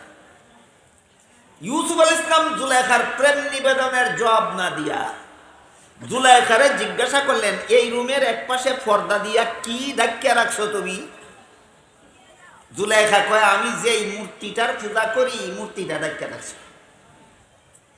এই ঘটনায় প্রমাণ হইল জুলেখা ছিল মূর্তি পূজারী। এই ঘটনায় প্রমাণ হইল জুলেখা ছিল মূর্তি পূজারী।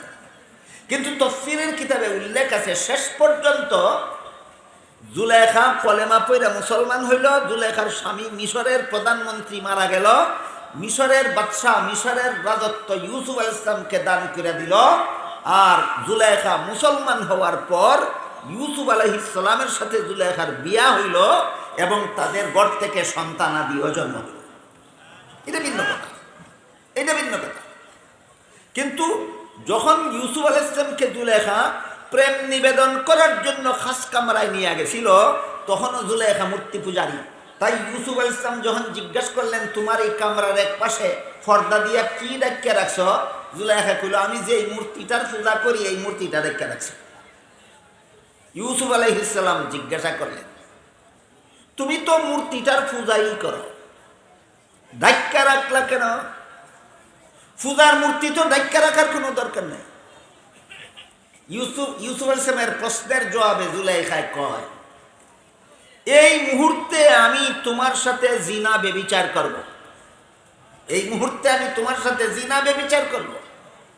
যেই মূর্তির পূজা করি মূর্তির সামনে জিনা করতে আমার লজ্জা হয়, এই কারণে মূর্তিটা ডাক্কা রাখছি, তোমার সাথে জিনা করতাম।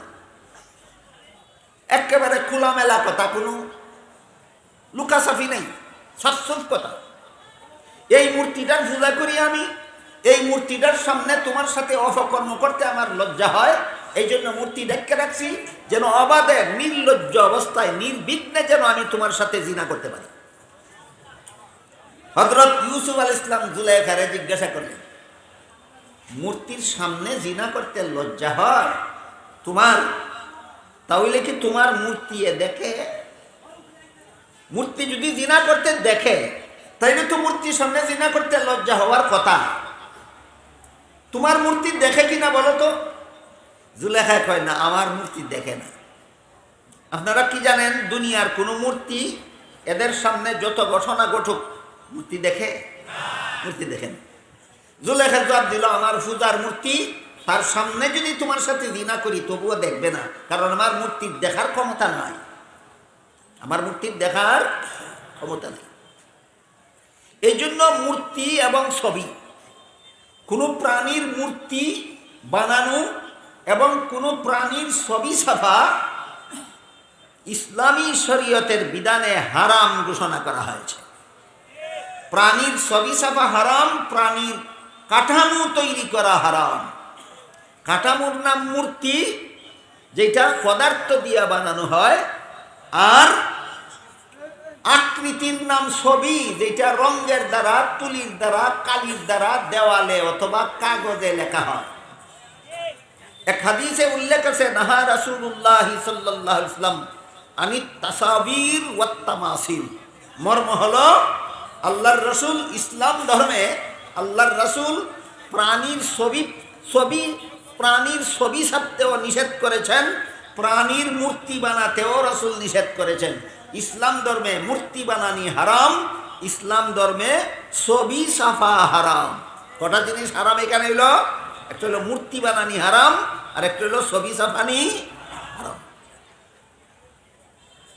এখানে কিছু জরুরি কথা আছে, সব জরুরি কথা একদিনে কোয়া যাইতে, কিছু সামান্য একটু আবার। আমাদের বর্তমান বিশ্ব ব্যবস্থাটা এমন, আপনি যদি বাংলাদেশ থেকে সৌদি আরবে যান হজ করার জন্য, উমরা হজ পালন করার জন্য, আপনার পাসপোর্টে ছবি লাগবে, আপনার ভিসায় ছবি লাগবে। আপনার পাসপোর্টে যদি ছবি না লাগান, আপনি ভিসা যদি গ্রহণ না করেন, বাংলাদেশ সরকার আপনাকে দেশের বাইরে যাইতে দিবে না, সৌদি সরকার আপনাকে সেই দেশে ঢুকতে দেবে না। সুতরাং ছবি ছাড়া পাসপোর্ট অচল, ছবি ছাড়া ভিসা অচল। এখন আপনি হজ করবেন কিভাবে? এই প্রশ্নের জবাবে মুফাসসিরিনে কেরাম লিখেছেন, এই প্রশ্নের জবাব বোঝার জন্য আরেকটা হারাম জিনিসের ফতোয়া আগে বুঝো। হারাম জিনিসটা কি? সেই হারাম জিনিসটা হইল, আল্লাহ কোরআনের বিভিন্ন আয়াতে বলেছেন, শুয়োরের গোশত খাওয়া মুসলমানদের জন্য হারাম। মূর্তি বানানি যেমন মুসলমানদের জন্য হারাম, প্রাণীর ছবি ছাপা যেমন মুসলমানদের জন্য হারাম, ঠিক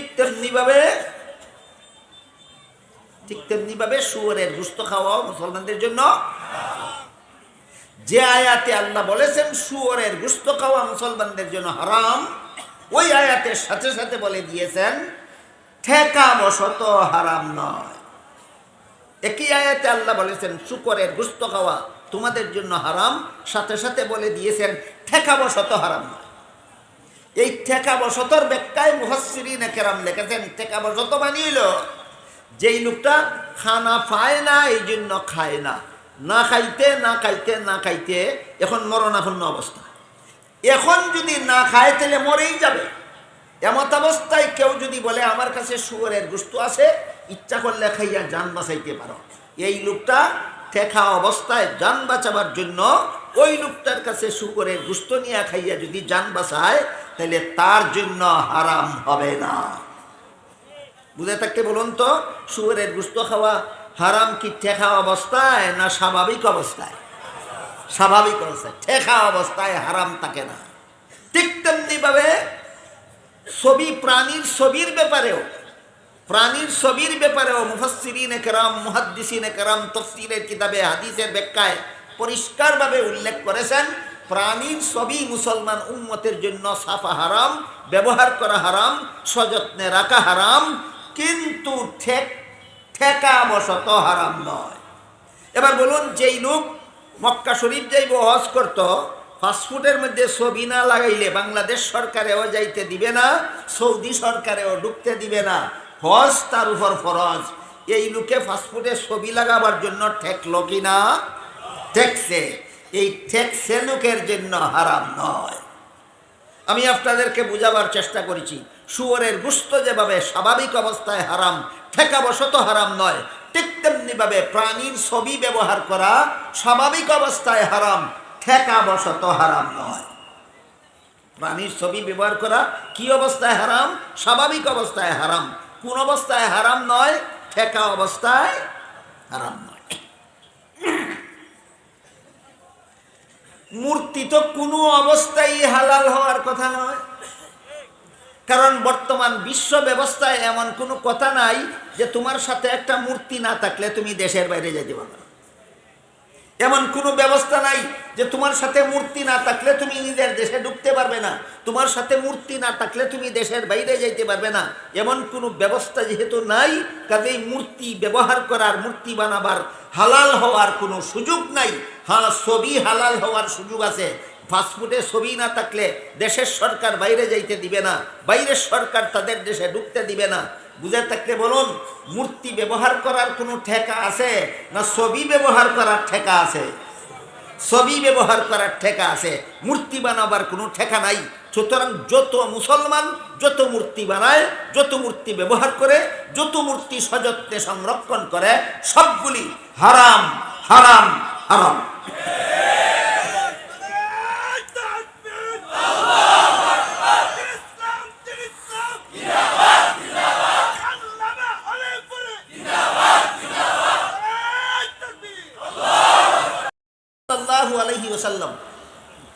বাজার থেকে একটা চাদর কিনে নিলেন, চাদরটার মধ্যে ময়ূরের কতগুলি ছবি ছাপা।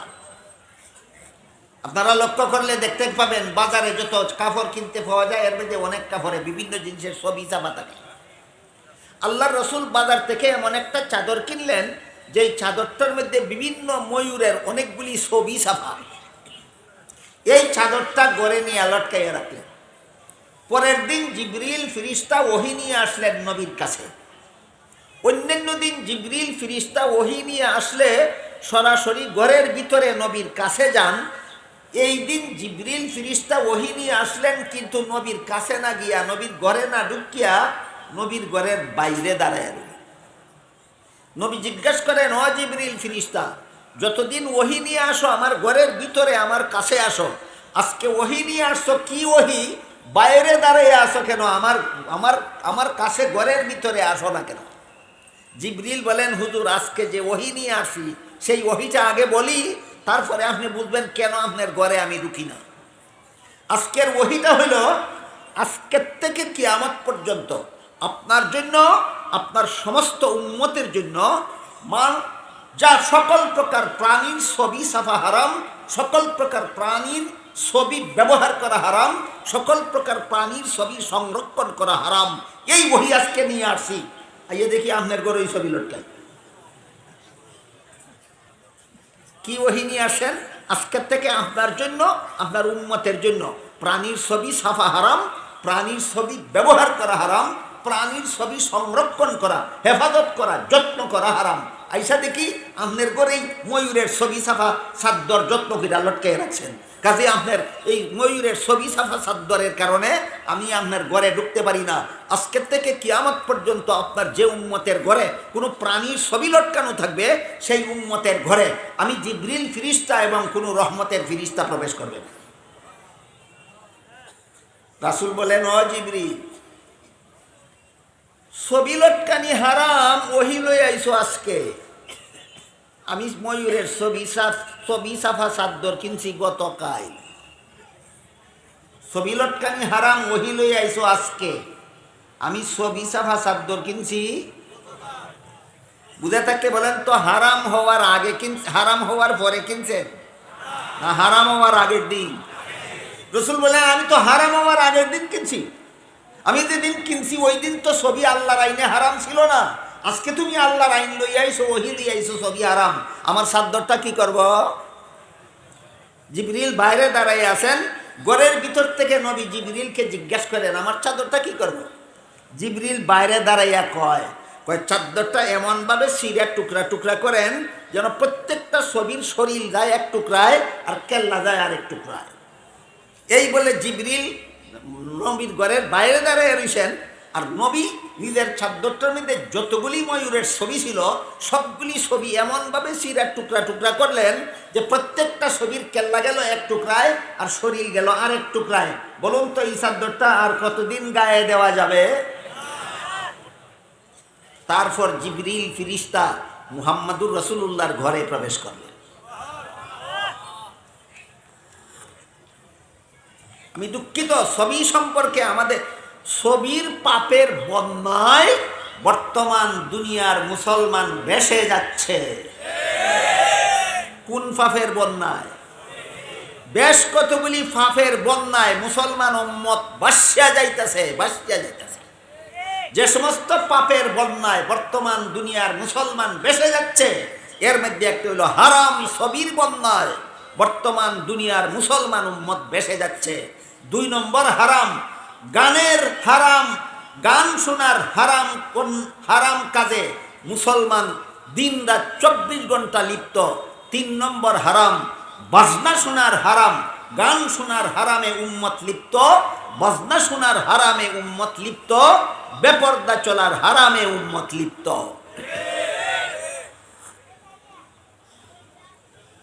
অথচ জিবরিল ফিরিস্তা নবীকে বলেন, আজকের থেকে কিয়ামত পর্যন্ত আপনার ঘরে অথবা আপনার কোনো উম্মতের ঘরে যদি কোনো প্রাণীর ছবি লটকানো থাকবে, সেই ঘরে আমি জিবরিল ফিরিস্তা কোনোদিন প্রবেশ করব না। আমার অধীনস্থ কোনো রহমতের ফিরিস্তা আপনার ওই উম্মতের ঘরে প্রবেশ করবে না যার ঘরে কোনো প্রাণীর ছবি লটকানো থাকবে। একজন সাহাবী বলেন, ওগো আল্লাহর রাসূল, আপনি যে বললেন ছবি হারাম, ছবি হারাম, আমার পেশায় আমি ছবি তুলি আর বেশি, ছবি সাফাই আর বেশি, আর এই পয়সা দিয়ে আমি সংসার চালাই। এখন ছবি সাফা হারাম হইলে আমি ব্যবসা কি করব, সংসার চলবে কিভাবে আমার?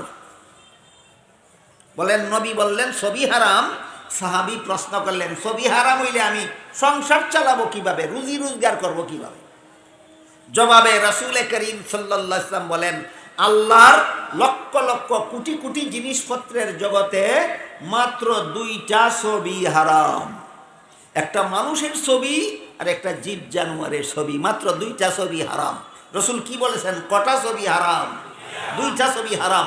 একটা মানুষের ছবি তোলা হারাম, মানুষের ছবি ব্যবহার করা হারাম, মানুষের ছবি যত্ন করে রাখা হারাম। আর একটা হলো জীব জানোয়ারের ছবি তোলা হারাম, জীব জানোয়ারের ছবি ব্যবহার করা হারাম, জীব জানোয়ারের ছবি সযত্নে রাখা হারাম। এই 2টা মাত্র ছবি হারাম। এছাড়া আল্লাহর জগতে আর যা কিছু আছে সবগুলির ছবি তুলো আর বেচো আর সংসার চালাও। আসমানের ছবি তুলো, বেচো, সংসার চালাও। জমিনের ছবি তুলো, বেচো, সংসার চালাও। গাছের ছবি তুলো, বেচো, সংসার চালাও। ফুলের ছবি তুলো, বেচো, সংসার চালাও। ফলের ছবি তুলো, বেচো, সংসার চালাও। চন্দ্র সূর্যের ছবি তুলো, বেচো, সংসার চালাও। গ্রহ নক্ষত্রের ছবি তুলো, বেচো, সংসার চালাও। সব সংসার চালাও। পাহাড়ের ছবি তুলো, বেচো, সংসার চালাও। সাগরের ছবি তুলো, বেচো, সংসার চালাও। আল্লাহর জগতের সব ছবি হালাল, শুধু মানুষ পশুর ছবি হারাম।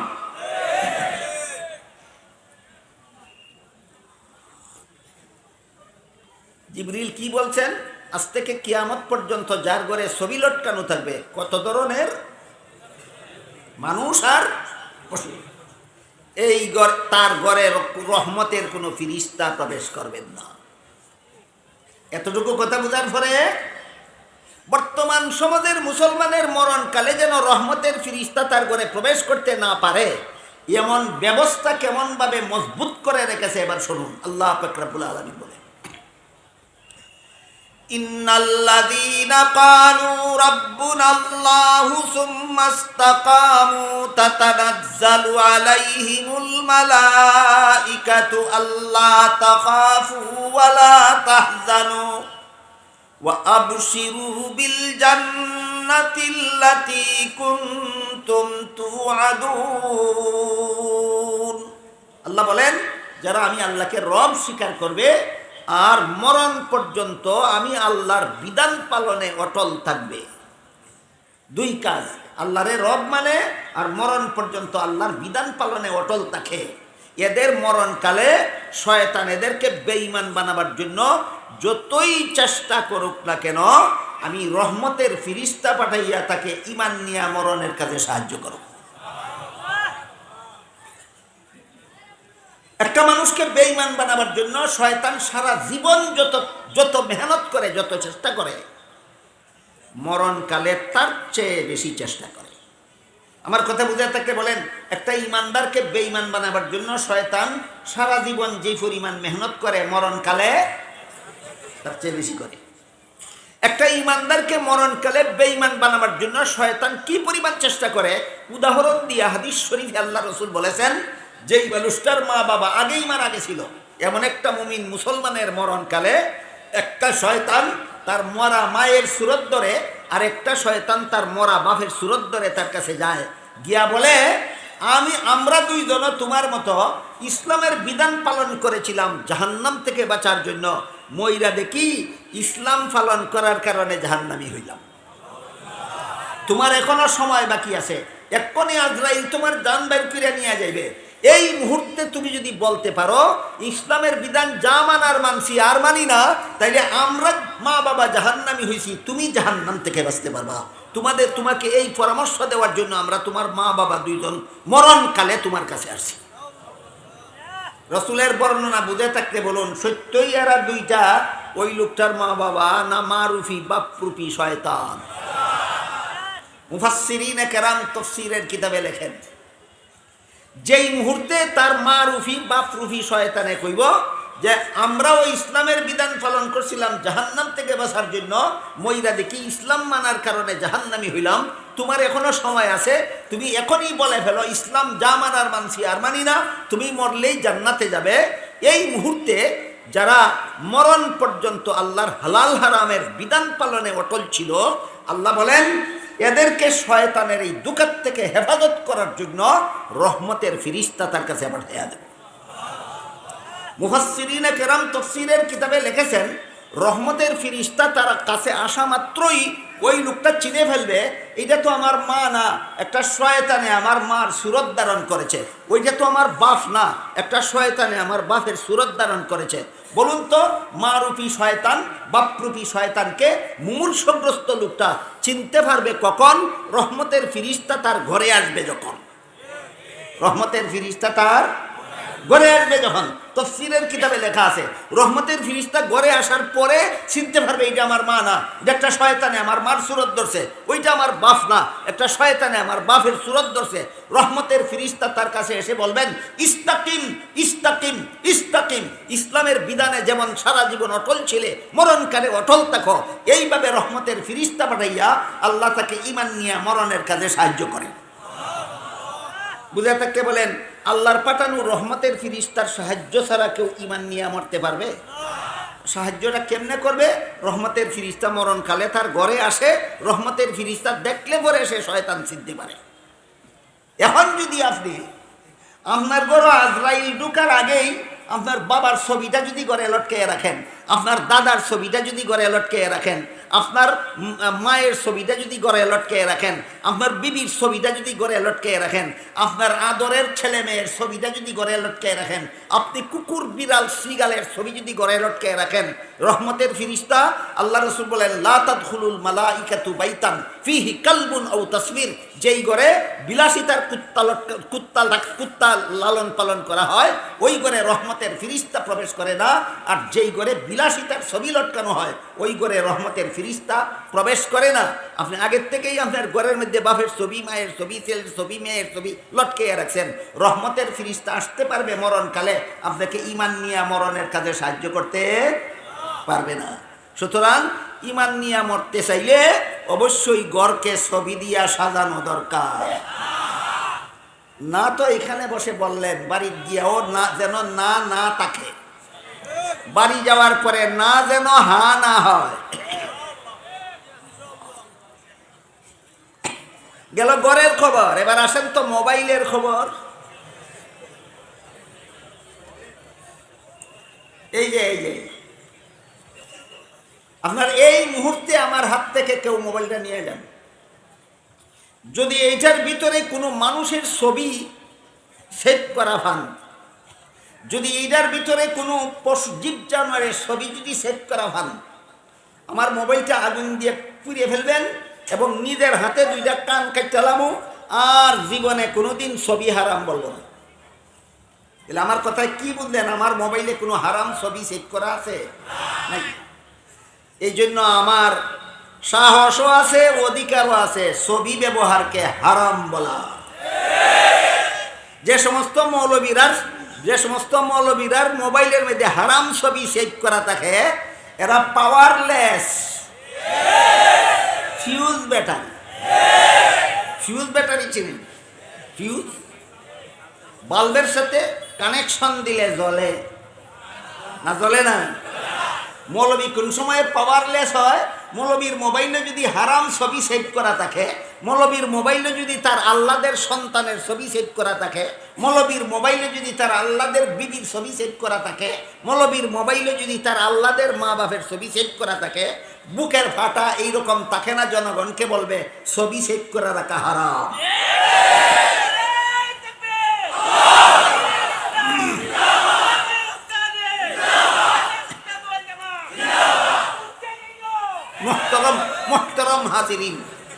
মোহতরম হাজিরিন, এই জন্য বলছিলাম এখানে বসে বসে যারা হ্যাঁ বলেছেন গড়ে গিয়েও যেন হ্যাঁ থাকে, এখানে বসে যারা না বলছেন গড়ে গিয়েও যেন না থাকে। তাহলে এবার বলুন, সত্যই যদি আমরা ঈমান নিয়ে মরতে চাই, সত্যই যদি আমরা জাহান্নাম থেকে বাঁচতে চাই, সত্যই যদি আমরা জান্নাত পরকালের জীবনে জান্নাত লাভ করতে চাই, হারাম ছবি বর্জন করতে হবে কিনা? গান বাজনা হারাম বর্জন করতে হবে কিনা? গান হারাম বর্জন করতে হবে। কোনোদিন গান শোনা যাবে না, কোনোদিন বাজনা শোনা যাবে না, কোনোদিন বেপরদা চালচলনের প্রশ্রয় দেওয়া যাবে না, কোনোদিন হারাম ছবি ব্যবহার করা যাবে না। সত্যই যদি জাহান্নাম থেকে বাঁচতে হয়, সত্যই যদি ঈমান নিয়ে মরণ বরণ করতে হয়। আনুষঙ্গিক কিছু জরুরি কথা বললাম, এবার মূল ঘটনার দিকে যাই। ইউসুফ আলাইহিস সালাম দেখলেন জুলেখা যেই কামরায়, মনে আছে? ইউসুফ আলাইহিস সালাম দেখলেন জুলেখায় যেই কামরায় নিয়ে গেল তার প্রেম চরিতার্থ করার জন্য, ওই কামরার পাশে একটা কিছু পর্দা দিয়ে ঢাকা। ইউসুফ জিজ্ঞেস করলেন কি ডেকে রাখছো? কই যেই মূর্তিটা পূজা করি এটা ডেকে রাখছি। ইউসুফ জিজ্ঞেস করলেন কেন ডেকে রাখছো? কই তোমার সাথে এখন জিনা করব, পূজার মূর্তির সামনে জিনা করতে আমার লজ্জা হয়, এই জন্য ডেকে রাখছি তোমার সাথে জিনা করার জন্য। ইউসুফ আলাইহিস সালাম জিজ্ঞেস করলেন তোমার মূর্তির সামনে জিনা করলে কি মূর্তি দেখে? ইউসুফ আলাইহিস সালাম জুলাইখারে জিজ্ঞাসা করলেন তোমার মূর্তির সামনে জিনা করলে কি তোমার মূর্তি দেখে? জুলাইখা কয় না, ইদারে ডাক্কা জিনা করলে যেমন দেখে না, এটার চোখের সামনে জিনা করলে ও দেখে না। জুলেখা মিছা কথা কইতাছে না সত্য? জুলেখা মূর্তি পূজারী কিন্তু কথা কইতেছে সত্য, জুলেখা মূর্তি পূজারী কিন্তু কথা বলতেছে সত্য। এটার সামনে জিনা করলেও দেখে না, এটার আড়ালে জিনা করলেও দেখে না। এইবার ইউসুফ আলাইহিস সালাম জিজ্ঞাসা করলেন, যেই মূর্তিটারে দাক্কা জিনা করলেও দেখে না, এটার চোখের সামনে জিনা করলেও দেখে না, দেখেই না যদি, তাইলে ডাকলে কেন? ইউসুফ আলাইহিস সালাম জিজ্ঞাসা করলেন জুলেখারে, ডাকছস কেন লাগিয়া? কয়, যদিও আমার মূর্তির সামনে জিনা করলে দেখবে না, কিন্তু যে কারিগরে মূর্তিটা বানাইছে, এই কারিগরে মূর্তির চক্ষুগুলি এমন ভঙ্গি দিয়া বানাইছে, আমরার আঞ্চলিক ভাষায় কয় যেমন বোঝা যায় চাইয়া রয়েছে। চোখের মধ্যে দেখার ভঙ্গি দিয়া বানাইছে, চোখ খোলা অবস্থায় কারিগরে মূর্তিটা বানাইছে। চোখ খোলা অবস্থায় মূর্তি বানাইছে কারিগরে, চোখের মধ্যে দেখার ভঙ্গি দিয়া মূর্তি বানাইছে কারিগরে। এই কথাটারে আমরা আঞ্চলিক ভাষায় কয় যেমন বোঝা যায় চাইয়া রয়েছে, যেমন বোঝা যায়। এই ভঙ্গিটার কারণেই আমার লজ্জা করে তোমার সাথে জিনা করতে। এটা সামনে আসলে দেখে না, কিন্তু দেখার ভঙ্গি আছে আমার মূর্তির চোখের মধ্যে, এই জন্য মূর্তির সামনে তোমার সাথে জিনা করতে আমার লজ্জা হয়, এই জন্য মূর্তিটা রেখে রাখছি। ইউসুফ আলাইহিস সালাম তখন কইলেন, তোর পূজার মূর্তির চোখের মধ্যে দেখার ভঙ্গি আছে, আসলে দেখে না, এই কারণেই যদি তার সামনে আমার সাথে জিনা করতে তোর লজ্জা হয়, আমার আল্লাহ তো আসলেই দেখে। আমার আল্লাহ, সেই আল্লাহর সামনে তোর সাথে জিনা করতে কি আমার লজ্জা হয় না? এই জবাব যখন ইউসুফ আলাইহিস সালাম দিলেন, জুলাইখা দেখল চেষ্টা সফল। জুলেখা কি দেখলো? এতক্ষণের চেষ্টা, ইউসুফের সাথে অপকর্ম করার যত ফাঁদ, যত ষড়যন্ত্র, যত বাসর সাজানি, যত কল্পনা জল্পনা, যত চেষ্টা প্রচেষ্টা, ইউসুফের এক জবাবের দ্বারা সব বিফল। কি জবাব? তোর মূর্তি আসলে দেখে না, চোখের মধ্যে শুধু দেখার ভঙ্গি আছে, এই কারণেই যদি এটার সামনে আমার সাথে জিনা করতে তোর লজ্জা হয়, আমার আল্লাহ তো দেখার ভঙ্গি দইরা বইছে না, আমার আল্লাহ আসলেই দেখে। দেখেন ইউসুফের মতো ঈমান আমাদের সকলের লাগবে কিনা? আপনাদের আল্লাহ কিছু কম দেখে?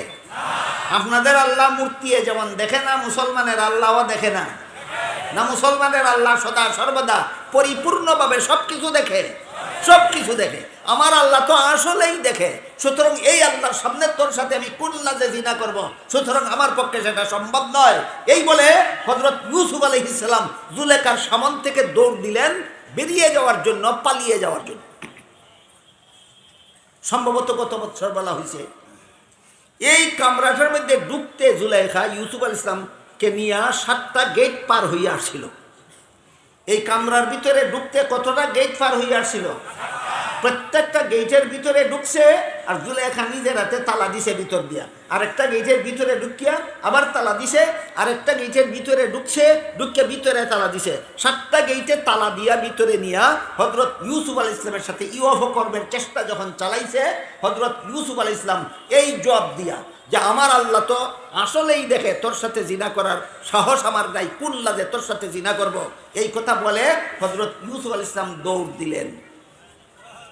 কই পর্যন্ত যাওয়ার সুযোগ আছে? ফইলা গেট। জুলেখার সামন থেকে দৌড় দিয়া সর্বশেষ গেটে যে তালা মারছে, এই পর্যন্ত যাওয়ার সুযোগ আছে। এরপরে তো তালা মারা আছে 7টা, এরপরে আছে 7টা। ইউসুফের জানা 7টা গেটে তালা দেওয়া, চাবি জুলেখার কাছে। আমার তালা খোলার কোনো ক্ষমতা নাই, আমি দৌড় দিয়া যাব কোথায়? এই কথা জানা আছে। হ্যাঁ, জানা আছে, আমি দৌড় দিয়া যাব কোথায়? এই কথা ইউসুফের জানা আছে। দৌড় দিয়া যাবো কোথায়? 7টা তালা আছে আমার সামনে, দৌড় দিয়া বাইরে যাইবার কোনো উপায় নাই। তারপরে ইউসুফ দৌড় দিলেন কেন? এই প্রশ্নের জবাবে মুফাসসিরিনে কেরাম তাফসীরের কিতাবে লিখেছেন, সম্ভবত গত বছরও আমি আপনাদেরকে বলেছি, সেটা হইল বান্দার দায়িত্ব হইল তোমার যে পরিমাণ ক্ষমতা আছে এই পরিমাণ চেষ্টা করো। হারাম থেকে বাঁচার জন্য, আল্লাহর হুকুম পালন করার জন্য তোমার যে পরিমাণ ক্ষমতা আছে এই পরিমাণ চেষ্টা করো। যেখানে গিয়া তোমার ক্ষমতা শেষ হয়ে যাবে, সেখান থেকে আল্লাহর কুদরতি ব্যবস্থায় তোমাকে হেফাজত করে দিবে। এই কথাটা বুঝাই আল্লাহর কোনো ওলি বলেন, গরচে রুখনা নিস্তে আলম রা পদিদ গরচে রুখনা নিস্তে আলমরা পদিদ খিরা ইউসুফ ওয়ারমি বায়াদ দাবিদ। এর অর্থ হইল জগতে যদি হালাল পথে চলার সকল প্রকার রাস্তা বন্ধ থাকে, তাহলে সামান্যতম ফাঁক যদি তোমার সামনে থাকে, ওই ফাঁকটাই তুমি ব্যবহার করো। যেখানে গিয়া তুমি আটকে যাইবা, যেখানে গিয়া তুমি রুদ্ধ হয়ে যাবে, যেখানে তোমার সামনে আর কোনো পথ খোলা থাকবে না, সেখান থেকে আল্লাহ কুদরতি ব্যবস্থায় তোমার রাস্তা খুলে দেবে। হযরত ইউসুফ আলাইহিস সালাম এই কৌশল অবলম্বন করিয়া জানেন 7টা গেইটে তালা দেওয়া আছে, তারপরও জুলেখার সামন থেকে দৌড় দিলেন। প্রথম গেটের সামনে যাওয়া মাত্র আল্লাহর কুদরতে তালা খুলে গেল। দ্বিতীয় গেটের সামনে যাওয়ার সাথে সাথে দ্বিতীয় গেটের তালা খুলে গেল। তৃতীয় গেট এভাবেই খুললো, চতুর্থ গেটের তালা এইভাবেই খুললো, পঞ্চম গেটের তালা এইভাবেই খুললো, ষষ্ঠ গেটের তালা এইভাবেই খুললো। 7 নম্বর গেটের তালা যখন খুলে গেল, হযরত ইউসুফ আলাইহিস সালাম বাইরে চলে গেলেন। জুলেখা দেখলো শিকার আতো আছে না, শিকার হাত ছাড়া। জুলেখা যখন দেখলো শিকার হাত ছাড়া, তখন দৌড় দিল। জুলেখা দৌড় দিয়া ওই গেটের বাইরে গিয়া ইউসুফ আলাইহিস সালামের জামার পিছন দিক দিয়ে টাইনা ধরল। ইউসুফ আলাইহিস সালামের জামার পিছন দিক দিয়ে টাইনা ধরল। ইউসুফ সামন দিকে টানতেছেন পালাইয়া যাওয়ার জন্য, আর ইউসুফের জামা পিছন দিক থেকে দুইটা জুলেখা ভিতর দিকে টানতেছে আবার ফিরে আনার জন্য। টানা টানি না, শুধু টানাটানি একতরফা না, একটাই করে টানা আর একটাই করে টানি, তারপরে হয় বলেন টানা হইল না টানাটানি? একজনে বাইরের দিকে টানে জিনার থেকে বাঁচার জন্য, আর একজনে ভিতরের দিকে টানে জিনায় লিপ্ত হওয়ার জন্য। এই টানাটানির মাধ্যমে ইউসুফের জামা পিছন দিক দিয়ে ছিঁড়ে গেল। এই টানাটানির মাধ্যমে ইউসুফের জামা পিছন দিক থেকে ছিঁড়ে গেল। ঠিক এই মুহূর্তে ইউসুফের স্বামী যে জুলেখার স্বামী যে প্রধানমন্ত্রী, মিশরের প্রধানমন্ত্রী, সে রাজ দরবার থেকে বাইরিয়া এই সময় আইয়া নিজের বাড়ির ভিতরে ঢুকলো। ঢুকে আতে নাতে টানাটানি ফাইয়ালেছে। জুলেখার স্বামী মিশরের প্রধানমন্ত্রী এই মুহূর্তে টানাটানি অবস্থায় ভিতরে ঢুকিয়া টানাটানি অবস্থায় ফাইয়ালেছে। সাথে সাথে জুলেখা ইউসুফ আলাইহিস সালামের বিরুদ্ধে বিচার দায়ের করলো। বলল, সর্বনাশ করে ফেলছিল, এই মুহূর্তে তুমি যদি বাড়ির ভিতরে না ঢুকতে, তাহলে খালি বাড়ি ভাইয়া আমার মান ইজ্জত ইউসুফে সব লুটটা লইয়া যাইত। অসৎ নারীরা এমনই হয়, অসৎ নারীরা ফইলা অসৎ পথে পুরুষকে টাইনা নিয়ে যায়, আর ধরা খাইলে সকল দোষ পুরুষের গাড়েই চাপায়। বর্তমানে আমাদের সমাজে যে পথে ঘাটে হাটে মাঠে শহরে বন্দরে যেখানে সেখানে ইফটিজিং হয়, পত্রিকাটা খুললেই শুধু ইফটিজিং এর খবর। ইফটিজিং এর ব্যাপারে অন্যান্য বছর আমি আপনারা শুনাইছি। ইফটিজিং কি? ইফটিজিং যে ইংরেজি একটা শব্দ, এটার অর্থ হইল কোনো পুরুষের পক্ষ থেকে কোনো মহিলাকে অসভ্য কথা বলা। কোনো পুরুষের পক্ষ থেকে কোনো মহিলাকে অসভ্য কথা বলার নাম ইফটিজিং। বলুন, আমাদের সমাজে যত ইফটিজিং হয়, রাস্তাঘাটের যত বখাটে ছেলেরা রাস্তাঘাটের যে সমস্ত মেয়েদেরকে অসভ্য কথা বলে, এরা পর্দা রক্ষা করে চলাফেরা করার জন্য না বেপর্দা হয়ে চলাফেরার কারণে? তাহলে ইফটিজিং এর জন্য প্রথম দায়ী বখাটেরা না প্রথম দায়ী বেপর্দা অশ্লীল পোশাক পরিহিতা মহিলারা? এই বিষয়টা বুঝাইয়া কোন কবি বলেন, খুদ পাসা পান্দে মে বুলবুল ক্যা খাতা সৈয়াদ কি, খুদ পাসা পান্দে মে বুলবুল ক্যা খাতা সৈয়াদ কি, गुल पे आशिक हूँ के बुलबुल जिंदगी बर्बाद की। शिकारी बागानेर मध्य फाँद पाচ্ছে ফুল দিয়া, বুলবুল ফাঁকি ফাঁদ না চিনিয়া ফুল জানিয়া ওই ফাঁদে পাড়া দিয়া ধরা খাইছে। বলেন, ফাঁদ জানিয়া ধরা খাইছে না ফুল দেখিয়া ধরা খাইছে? এই কথাটাই কবি বলতেছে।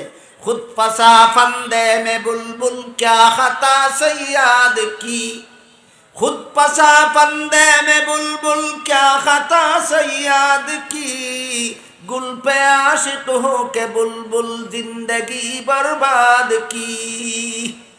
বেপরদা নারীরা সমান অধিকারের নামে, স্বাধীনতার নামে, আরো কত কিছুর নামে বেপরদা হইয়া অশ্লীল পোশাক পরিয়া যখন রাস্তায় বেরিয়ে গেছে, বখাটেরা ওত পেতে রাস্তার মুড়ে মুড়ে বসে ইফতিজিং শুরু করে দিয়েছে।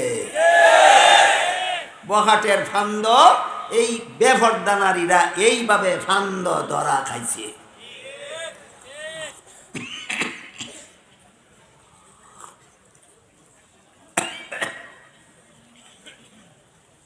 হযরত ইউসুফ আলাইহিস সালাম বাইরের দিকে টানতেছেন, জুলেখা ভিতর দিকে টানতেছে। এমত অবস্থায় জুলেখার স্বামী বাড়ির ভিতরে ঢুক্কা টানাটানির মধ্যে ফাইয়ালাইছে। আতে নাতে ধরা খাইয়া কয়, তুমি যদি এই মুহূর্তে বাড়িতে না আসতে, তাইলে তোমার এই কিনা গোলাম ইউসুফে আমার মান ইজ্জত লুটা লইয়া যেত। অসৎ নারীদের চরিত্র এমনই হয়। এই সময় জুলেখার আর একটা আত্মীয় মহিলা একটা অবুধ শিশু, কুলের শিশু কুলে নিয়ে ওই বাড়িতে আইয়া ঢুকছে। ওই কুলের শিশুর মুখে এখনো কথা ফুটছে না। কুলের শিশুর মুখে কথা ফুটে 6 মাসের খেলা না 2 বছরের সময়। হ্যাঁ, 2 বছরের থেকে কথা ফুটা শুরু হয়। এই কুলের শিশু অতি অল্প বয়সের ছিল, 2 বছরও হয়েছে না, মুখে কথা ফুটছে না। এমন একটা কুলের শিশু কুলে নিয়ে ওই জুলেখার একটা আত্মীয় মেয়ে সেই মুহূর্তে জুলেখার বাড়িতে ঢুকছিল। যখন জুলেখা ইউসুফের বিরুদ্ধে পাল্টা অপবাদ দিয়া বিচার দায়ের করে দিল, আল্লাহ পাক রব্বুল আলামিন ওই কুলের শিশুর জবান খুলিয়া দিলেন। কুলের শিশু জুলেখার স্বামীরে কইল, এই মিয়া মিশরের প্রধানমন্ত্রী, নিজের বউয়ের কথাই চলল না। তোমার বউয়ে তোমার কাছে বিচার দিছে, ইউসুফে জুলেখার সাথে অপকর্ম করতে গেছিল, এই বিচার দিছে। কথায় কথায় চলল না। তুমিও বিবেক রে কিছু কাজে লাগাও, ঘটনাটা একটু তদন্ত করো। কুলের শিশু জুলেখার স্বামীকে বলে দিল, ঘটনা তদন্ত করার সিস্টেম হইল টানাটানি করে ইউসুফের গায়ের জামা ছিঁড়া গেছে। তুমি একটু পরীক্ষা করে দেখো, ইউসুফের গায়ের জামা যদি সামন দিক থেকে ছিঁড়া থাকে, তাহলে প্রমাণ হবে সত্যই ইউসুফ জিনা করতে গেছিল, জুলেখা আত্মরক্ষার জন্য চেষ্টা করেছে, এই জন্য ইউসুফের গায়ের জামা সামন দিক থেকে ছিঁড়ছে। আর যদি তদন্ত করে দেখা যায় ইউসুফের গায়ের জামা পিছন দিক থেকে ছিঁড়ছে, তাইলে প্রমাণ হবে ইউসুফ আত্মরক্ষা করতে চাইছিল, জুলেখা পিছন থেকে অসৎ কাজের জন্য টাইনা জামা ছিঁড়ছে। সুতরাং সামনের দিকে জামা ছিঁড়া হইলে ইউসুফ দোষী, আর জামা পিছন দিক দিয়ে ছিঁড়া হইলে জুলেখা দোষী। এই পরামর্শ মতো, কুলের শিশুর পরামর্শ মতো জুলেখার স্বামী মিশরের প্রধানমন্ত্রী হযরত ইউসুফ আলাইহিস সালামের জামা তদন্ত করে দেখে জামা পিছন দিক থেকেই ছিঁড়া। এই ইউসুফের গায়ের জামা আবার প্রমাণ করল ইউসুফ নির্দোষ। মুফাসসিরিনে কেরাম লিখেছেন ইউসুফের জামার 3 মুজিজা। ইউসুফের জামার 3 মুজিজা। ইউসুফের জামার 1 মুজিজা হইল বড় 10 ভাইয়ে ইউসুফ ইসলামের জামার মধ্যে যখন ছাগলের রক্ত মাখে, তখন মাথায় ধরছে না যে জামা যদি সিরা ফিরা না থাকে, তাহলে জামাই প্রমাণ করবো আসলে বাগে খাইছে না। এটা হইল ইউসুফের গায়ের জামার 1 কেরামতি, 1 মুজিজা, 1 অলৌকিকতা। দিক দিয়েই সিরা। সুতরাং এই জুলেখার স্বামীর কাছে হাতে নাতে ধরা খাইল ইউসুফ নির্দোষ, জুলেখা 16 আনা দোষী। এটা হইল ইউসুফের জামার 2 নম্বর মুজিজা। ইউসুফের জামা 3 নম্বর মুজিজাটা কইতাম নি, তাহলে আজকে আর বাকি আয়াতের তাফসীর হইতো না ইনশাআল্লাহ, বাচ্চা থাকলে আগামী বছর। আচ্ছা, আগে এই ঘটনা শেষ হোক। মুফাসসিরিনে কেরাম তাফসীরের কিতাবে লিখেছেন ইউসুফের জামার 3 নম্বর মুজিজা, 3 নম্বর অলৌকিকতা হইল হযরত ইউসুফ আলাইহিস সালাম যখন মিশরের বাদশা, মনে আছে মিশরের বাদশা, আল্লাহ ইউসুফ আলাইহিস সালামকে নিষেধ করে দিলেন, সাবধান, তুমি যে নিরাপদে আসো, তুমি যে বাচ্চা আসো, তুমি যে সুখে শান্তিতে আসো, তুমি যে গোলাম না, তুমি যে মিশরের বাদশা, এই সমস্ত খবর তোমার বাবা ইয়াকুবকে জানতে দিও না। কেন আল্লাহ নিষেধ করলেন এটা আরেক রহস্য। এই রহস্যের ঘটনা অনেক লম্বা। এটা আমি ইনশাল্লাহ আগামী বছর, আপনারাও যদি বাচ্চা থাকেন, আমিও যদি বাচ্চা থাকি, এটা আগামী বছর বলব। শুধু আল্লাহ ইউসুফ আলাইহিস সালামকে নিষেধ করে দিলেন, ইউসুফ তুমি যে কোয়াত ফিরে মরছ না, তুমি যে বাচ্চা আসো, তুমি যে দীর্ঘজীবী হইছ, তুমি যে সুখে শান্তিতে আসো, তুমি যে গুলাম না, তুমি যে বাদশাহ, এই সমস্ত ব্যাপার তোমার বাবাকে জানতে দিও না। এই কারণে বাবা ইয়াকুব আলাইহিস সালাম ইউসুফ আলাইহিস সালামকে হারাইয়া কানতে কানতে কানতে কানতে কানতে চক্ষু দুইটা অন্ধ হয়ে গেল। দীর্ঘদিন পর্যন্ত পুত্র সুখে কানতে কানতে হযরত ইয়াকুব আলাইহিস সালাম যখন অন্ধ হইয়া গেলেন, ওইদিকে বড় 10 ভাই রিলিফের মাল আনতে গেল। লম্বা ঘটনা পরে শুনবেন, শুধু মনে রাখুন, বড় 10 ভাই যখন প্রথম দফা রিলিফ আনতে গেল, দ্বিতীয় দফা রিলিফ আনতে গেল, তৃতীয় দফা যখন গেল, তখন আল্লাহ হুকুম দিলেন, এবার তোমার বাবাকে জানতে দাও। তারা কইল, আমরার বাবা তো তোমার লাগে কানতে কানতে চোখ দুইটা অন্ধ হয়ে গেছে। ইউসুফ আলাইহিস সালাম নিজের গায়ের জামাটা খুইলা 10 ভাইয়ের হাতে দিলেন। ওই জামার 3 নম্বর মুজেজা। ইউসুফের গায়ের জামার 1 নম্বর মুজেজা বড় 10 ভাইয়ের রক্ত মাখা জামাই প্রমাণ করলো বাগে গেছে না। ইউসুফের গায়ের জামার 2 নম্বর মুজেজা, ইউসুফের গায়ের জামাই প্রমাণ করে দিল ইউসুফ দোষী না, জুলাইখা দোষী। ইউসুফের গায়ের জামার 3 নম্বর মুজেজা, ইউসুফ আলাইহিস সালামের গায়ে ওই যে জান্নাতি জামা ছিল, মনে আছে? ওই যে জান্নাতি জামা সংরক্ষণ করে ইব্রাহিম আলাইহিস সালাম সংরক্ষণ করে রেখেছিলেন, ইয়াকুব আলাইহিস সালাম, ইসহাক আলাইহিস সালাম যে জান্নাতি জামা সংরক্ষণ করে রেখেছিলেন, ইয়াকুব আলাইহিস সালাম ওই জান্নাতি জামা সংরক্ষণ করে রেখেছিলেন। ইয়াকুব আলাইহিস সালাম এই জান্নাতি জামা ইউসুফ আলাইহিস সালামের গলায় তাবিজের মতো করে ঝুলাইয়া রাখছিলেন। জিবরিল ফেরেশতা কুয়ার ভিতরে সেই জামা খুলে ইউসুফের গায়ে পরাইয়া দিয়েছিলেন। ওই জামাটা জান্নাতি জামা জানিয়া ইউসুফ নিজেও হেফাজত করে রাখছিলেন। শেষ সফরে যখন বড় 10 ভাইয়ে কইল, দীর্ঘদিন পর্যন্ত 50-60 বছর পর্যন্ত তোমার চিন্তায় আমাদের বাবা কানতে কানতে চক্ষু দুইটা অন্ধ হইয়া গেছে, তখন ইউসুফ আলাইহিস সালাম সেই জান্নাতি জামা বড় 10 ভাইয়ের হাতে দিয়া বললেন, এই জামা দিয়া বাবার চক্ষু মুছলে এই চক্ষু ভালো হয়ে যাবে। ইউসুফ আলাইহিস সালামের কাছ থেকে বড় 10 ভাই সেই মৌরুসি সূত্রে প্রাপ্ত জান্নাতি জামা নিয়ে গেলেন, বাবার কাছে গিয়া ইউসুফের সুসংবাদ দিলেন। ইউসুফ মিশরের বাদশা, আর এই জান্নাতি জামা, এই মৌরুসি সূত্রে পাওয়া জামা, এই জামা দিয়া দিছেন। এই জামা দিয়া বাবা ইয়াকুব আলাইহিস সালামের চক্ষু মুছলেন, এর দ্বারা হযরত ইয়াকুব আলাইহিস সালামের অন্ধ চক্ষু ভালো হয়ে গেল। ইউসুফ আলাইহিস সালামের জামার কত কেরামতি জানতে পারলাম আমরা। আসলে কেরামতি ওলির ব্যাপারে কয়, আর নবীর ব্যাপারে মুজেজা কয়, সেটা আরেক পরিভাষা। এটার মানিল অলৌকিকতা। ইউসুফ আলাইহিস সালামের জামার 3টা অলৌকিক ঘটনা আপনাদেরকে শোনাইলাম।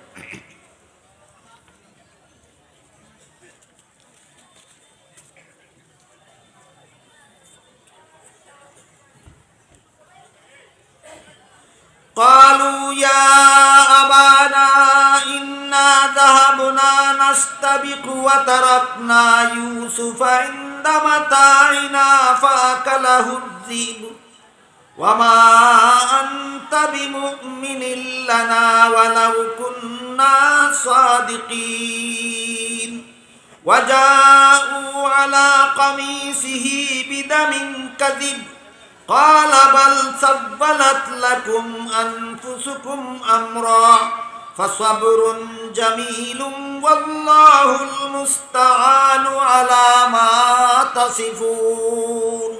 যখন রক্ত মাখা জামা বড় 10 ভাই ইয়াকুব আলাইহিস সালামের কাছে দিয়া মায়া কান্না কানতে কানতে বলল যে ইউসুফকে বাঘে খেয়ে ফেলেছে, আপনি আমাদেরকে বিশ্বাস করবেন না জানি, এই জন্য রক্ত মাখা জামা পর্যন্ত আপনাকে দেখাইলাম। জামা দেখেই ইয়াকুব আলাইহিস সালাম বললেন, তোমাদের কথা মতো সত্যই যদি কোনো বাঘে আমার ছেলে ইউসুফকে খাইয়া থাকে, এটা নির্বুদ্ধ বাঘ নয়, এটা বুদ্ধিমান বাঘ। বুঝে না এমন বাঘ না, বুঝে। কাজেই তোমাদের বিরুদ্ধে আমার কিছু বলার নাই, আমি আল্লাহর দরবারে ধৈর্য ধারণ করতেছি। হযরত ইয়াকুব আলাইহিস সালাম আল্লাহর দরবারে ধৈর্য ধারণ করার জন্য আল্লাহর পক্ষ থেকে স্বপ্ন যুগে নির্দেশও পেয়েছিলেন, মনে আছে? আল্লাহ ইয়াকুব আলাইহিস সালামকে এই ঘটনার আগে স্বপ্নে দেখাইছেন, ইউসুফকে সাথে নিয়ে পাহাড়ে গেছেন, পাহাড়ের চূড়ায় দাঁড়িয়ে আছেন, এমত অবস্থায় 10টা বাঘ ইউসুফকে হামলা করার জন্য অগ্রসর হইল। এরপরে পালের বড় বাঘটা 9টা বাঘরে ফিরাইল, নিজেও হামলা করলো না। অতঃপর ইউসুফ মাটির নিচে গুফন হয়ে গেছেন। এটা গত 2-3 দিন আগেও আপনাদেরকে বলা হয়েছে। এই স্বপ্ন দেখিয়া ইয়াকুব আলাইহিস সালাম জানতে পারলেন, আল্লাহ স্বপ্নের মাধ্যমে ইয়াকুবকে জানাইয়া দিলেন, এইভাবে বড় 10 ভাই দুশ্মনী করবে, আর আমি আল্লাহ এই বড় ভাইয়ের মাধ্যমে 9 ভাইকে ফিরাইব, আর তোমার ছেলে ইউসুফকে গুফন করে এদের শত্রুতামের থেকে আমি হযরত ইউসুফ আলাইহিস সালামকে হেফাজত করব। বলেন, স্বপ্নের মাধ্যমে ইয়াকুব আগের থেকেই জানতেন কিনা ব্যাপার কি ঘটতে যাইতেছে, কি ঘটবে ভবিষ্যতে? স্বপ্নের মাধ্যমে ইয়াকুব আলাইহিস সালাম আগের থেকেই জানতেন। এই জন্য এদের এই মিথ্যা অভিযোগের জবাবে শুধু বললেন, তোমরার কথা শুনি না, আল্লাহর দরবারে সবুর। শুধু এইটুকু বললেন, তোমরার কথা শুনি না, আল্লাহর দরবারে সবুর। তোমরা যা বলো এইগুলি আমি বিশ্বাসও করি না, এইগুলির কোনো বিচারও আমি করতে চাই না। আমি আল্লাহর কাছে, আল্লাহর পক্ষ থেকে আমি যেই সান্ত্বনা পেয়েছি, এই সান্ত্বনার উপর আমি অটল রইলাম। আজকের মতো এই পর্যন্ত আলোচনা হইল। ইনশাআল্লাহ যদি আপনারাও বাচ্চা দেখেন, আমিও বাচ্চা দেখি, আগামী একটু সাদিত একটু তেলাওয়াত দিন।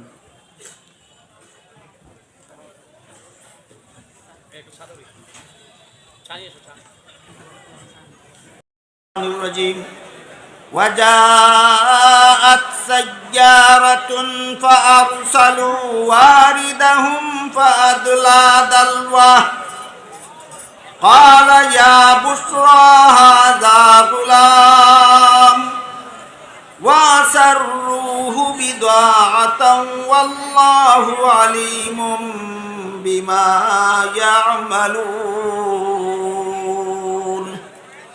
এইদিকে হযরত ইউসুফ আলাইহিস সালামকে কুয়ায় ফেলে 10 ভাই বাড়িতে চলে গেল। বাড়িতে গিয়া বাবার সাথে এই কথাবার্তা হইল। ওইদিকে বড় 10 ভাইয়ের মধ্যে যিনি সকলের বড় ইয়াহুদা, তার মনে কিন্তু ইউসুফের প্রতি একটু কিছুটা দরদ আছে। তিনি যেদিন তারা কুয়ার মধ্যে ফেলে দিয়ে আসলো, এর পরের দিন একা একা কুয়ার কাছে গেলেন। ইয়াহুদা একা একা কুয়ার কাছে গেলেন। ইউসুফ কুয়ার ভিতরে কি অবস্থায় আছেন সেটা তদন্ত করার জন্য। গিয়া যখন দেখতে পারলেন ইউসুফ আলাইহিস সালাম কুয়ার মধ্যে মরে গেছেন, না বিপদে আছেন, না শান্ত আছেন, এতক্ষণে কি বুঝলেন? জিবরিল ফিরিস্তার সহযোগিতা আর আল্লাহর দেওয়া সান্ত্বনা মনে আছে? আল্লাহ সান্ত্বনা দিলেন ইউসুফকে, ভয় পাইও না, আমি আল্লাহ তোমাকে হেফাজত করব। জিবরিল ফিরিস্তা আঘাত লাগতে দিলেন না, আস্তে কইরা বালতিটা ধইরা পানিতে রাখিয়া এরপরে ইউসুফরে আস্তে ধইরা উঠাইয়া পাথরের ভর বসাইয়া দিলেন, আর গলার তাবিজ খুলিয়া বলেন গায়ে ভরাইয়া দিলেন।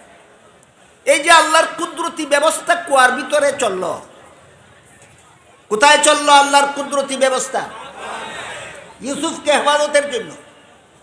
এই ব্যবস্থায় আপনারা কি মনে করেন, ইউসুফ আগের দিন যে তারা কুয়ায় ফেলাইয়া গেল, পরের দিন ইউসুফ বিপদগ্রস্ত অবস্থায় ছিলেন, না আল্লাহর কুদরতি ব্যবস্থাপনায় সম্পূর্ণ নিরাপদ ছিলেন?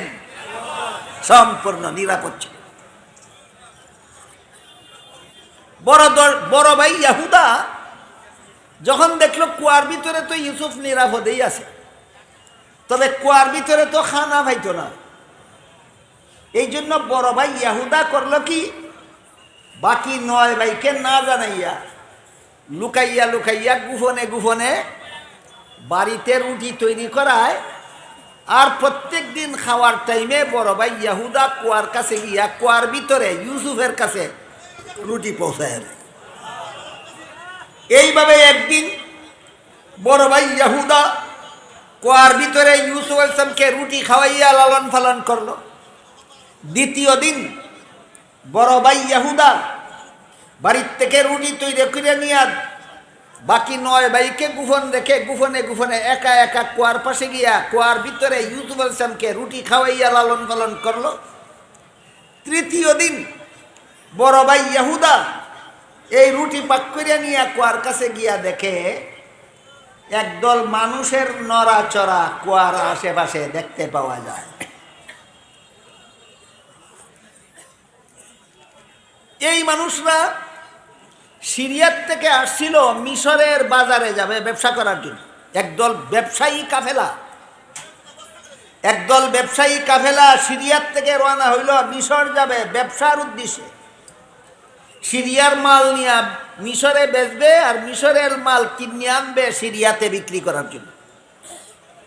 এই ব্যবসায়ী কাফেলা যেই রাস্তা দিয়ে মিশর যাওয়ার কথা, ফদ বুঝলে ওই রাস্তায় দিয়ে না গিয়া এই কুয়ার পাশের রাস্তা দিয়ে এসে।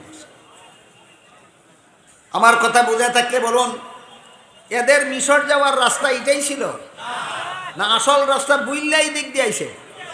আসল রাস্তা বুইল্লাই দিক দিয়ে আইছে। এই ঘটনার ব্যাখ্যায় মুফাসসিরিনে কেরাম তাফসীরের কিতাবে লিখেছেন, আল্লাহ পাক রব্বুল আলামিন মানুষকে যা স্মরণ রাখার তা আল্লাহ নিজে স্মরণ রাখাইয়া দেন, আর মানুষকে যা বুলানির আল্লাহ নিজের পক্ষ থেকে বুলাইয়া দেন। ব্যবসায়ী কাফেলারে আল্লাহ নিজে রাস্তা বুলাইয়া দিছেন। বলুন, এমনি রাস্তা বুলছে না আল্লাহ বুলাইয়া দিছেন? আল্লাহ যারে রাস্তা বুলাইয়া দেয় সে কোনোদিন রাস্তা পাইতে পারে না।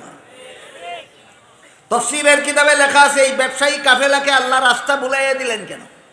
আল্লাহর ইচ্ছা হইল এরা মূল রাস্তায় না গিয়া ফদ বুল্লা এইদিকে যাও, এরপরে এখানেও গিয়া বিশ্রাম করো।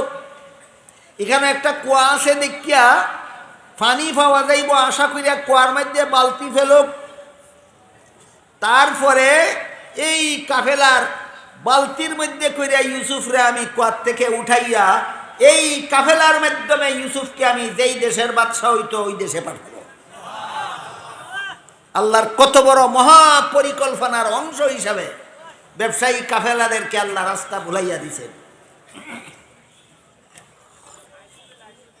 আল্লাহর কুদরতি ব্যবস্থাপনা মোতাবেক ব্যবসায়ীরা নিজেদের মিশর যাওয়ার আসল রাস্তা ভুলিয়া ভিন্ন রাস্তায় আইসা এখানে জঙ্গলের ভিতরে একটা কুয়া দেখতে পাইয়া ভাবলো, এখানে যেহেতু কুয়া আছে তাহলে এখানে কিছুক্ষণ বিশ্রাম করা যায়, খাওয়া দাওয়া করা যায়, কুয়ার পানি পান করা যায়, গোসল টুসল করা যায়, তারপরে স্বস্তিরে এখান থেকে রওনা হওয়া যায়।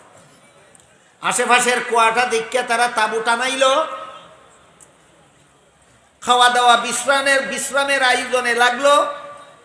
আর ব্যবসায়ীদের পক্ষ থেকে একটা লোকরে ওই কুয়ার দিকে পাঠাইল, বালতি দিয়া রশি দিয়া পাঠাইল।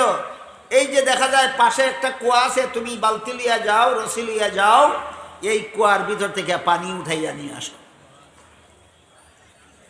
কাফেলার লোকেরা ওইখানে বিশ্রাম নেওয়ার আয়োজন করতেছিল, আর কাফেলার পক্ষ থেকে একটা লোক বালতি লইয়া রশি লইয়া কুয়ার কাছে আসলো। আইসা এই বালতির মধ্যে রশি বাঁধে কুয়ার ভিতরে ছাড়ল। হযরত জিবরিল ফিরিস্তা এর সহযোগিতায় হযরত ইউসুফ আলাইহিস সালাম ওই কাফেলার লোকেদের বালতি ছাড়ছে কুয়ার মধ্যে পানি তুলতো, তিনি বালতির মধ্যে ওইটা রশিদ দিয়ে বসে রইলেন। কুয়ার থেকে পানি উঠানির অভ্যাস যাদের আছে এরা বুঝবে, কুয়ার থেকে পানি উঠানির অভ্যাস যাদের নাই এরা বুঝবেন। আমার অভ্যাস আছে, আমি জানি। কুয়ার মধ্যে বালতিতে দড়ি বেঁধে কুয়ার ভিতরে ফেলাইলে পরে বালতিটা আস্তে আস্তে পানির তলে যায়। পানির তলে গেলে বালতির ভিতর ফানিয়ে পড়ে। এরপরে দরিদ্রে সামান্য একটু টান দিলেই যদি দেখা যায় ওজনদার, তাহলে বোঝা যায় পানি বুঝছে। আর টান দিলে যদি দেখা যায় বালতি ছাড়বার সময় যেই রকম হালকা ছিল, টান দিবার সময় যদি ওই রকম হালকা মনে হয়, তাহলে বোঝা গেল বালতি কাটতেছে না, পানি ঢুকছে না। তাহলে কি কইছি, যারা কুয়ার থেকে পানি উঠাই অভ্যাস আছে এরা বুঝবো সহজে। এই কাফেলার লোকটা যখন বালতির মধ্যে দড়ি বেঁধে কুয়ার ভিতরে বালতি ছাড়ছে, বালতির ভিতরে পানি ঢুকছে না। জিবরিলের সহযোগিতায় হযরত ইউসুফ আলাইহিস সালাম পাথর থেকে বালতির মধ্যে উঠতে বসা রশ্মির মধ্যে ধরছেন। আর ওই ব্যবসায়ী লোকটা সামান্য একটু উপর দিকে টান দিছে, বালতি বড়ছে কিনা বুঝবার লাগে। উপর দিকে টান দিয়ে দেখে না বালতি ওজনদার। এলে কি বুঝলো? পানি বর্ষে। যখন লোকে মনে করলো ফানি বর্ষে, তাহলে তো আর ইটা লাড়া ছাড়া দিয়ে লাভ নেই, বালতি উঠাই লাইলি টাইনে উঠাই লাইলি সারে। হ্যাঁ, ফানি বর্ষে মনে করিয়া এই বালতি টাইনে উঠাই দিচ্ছে। কিন্তু বালতি কুয়ার পারে উঠার পরে দেখা গেল কুয়ার বালতির ভিতরে পানি ঢুকছে না মুঠেও। এত সুন্দর ফুটফুটে চাঁদের মতো সুন্দর 7 বছর বয়সের একটা শিশু ছেলে এই বালতিতে বসা।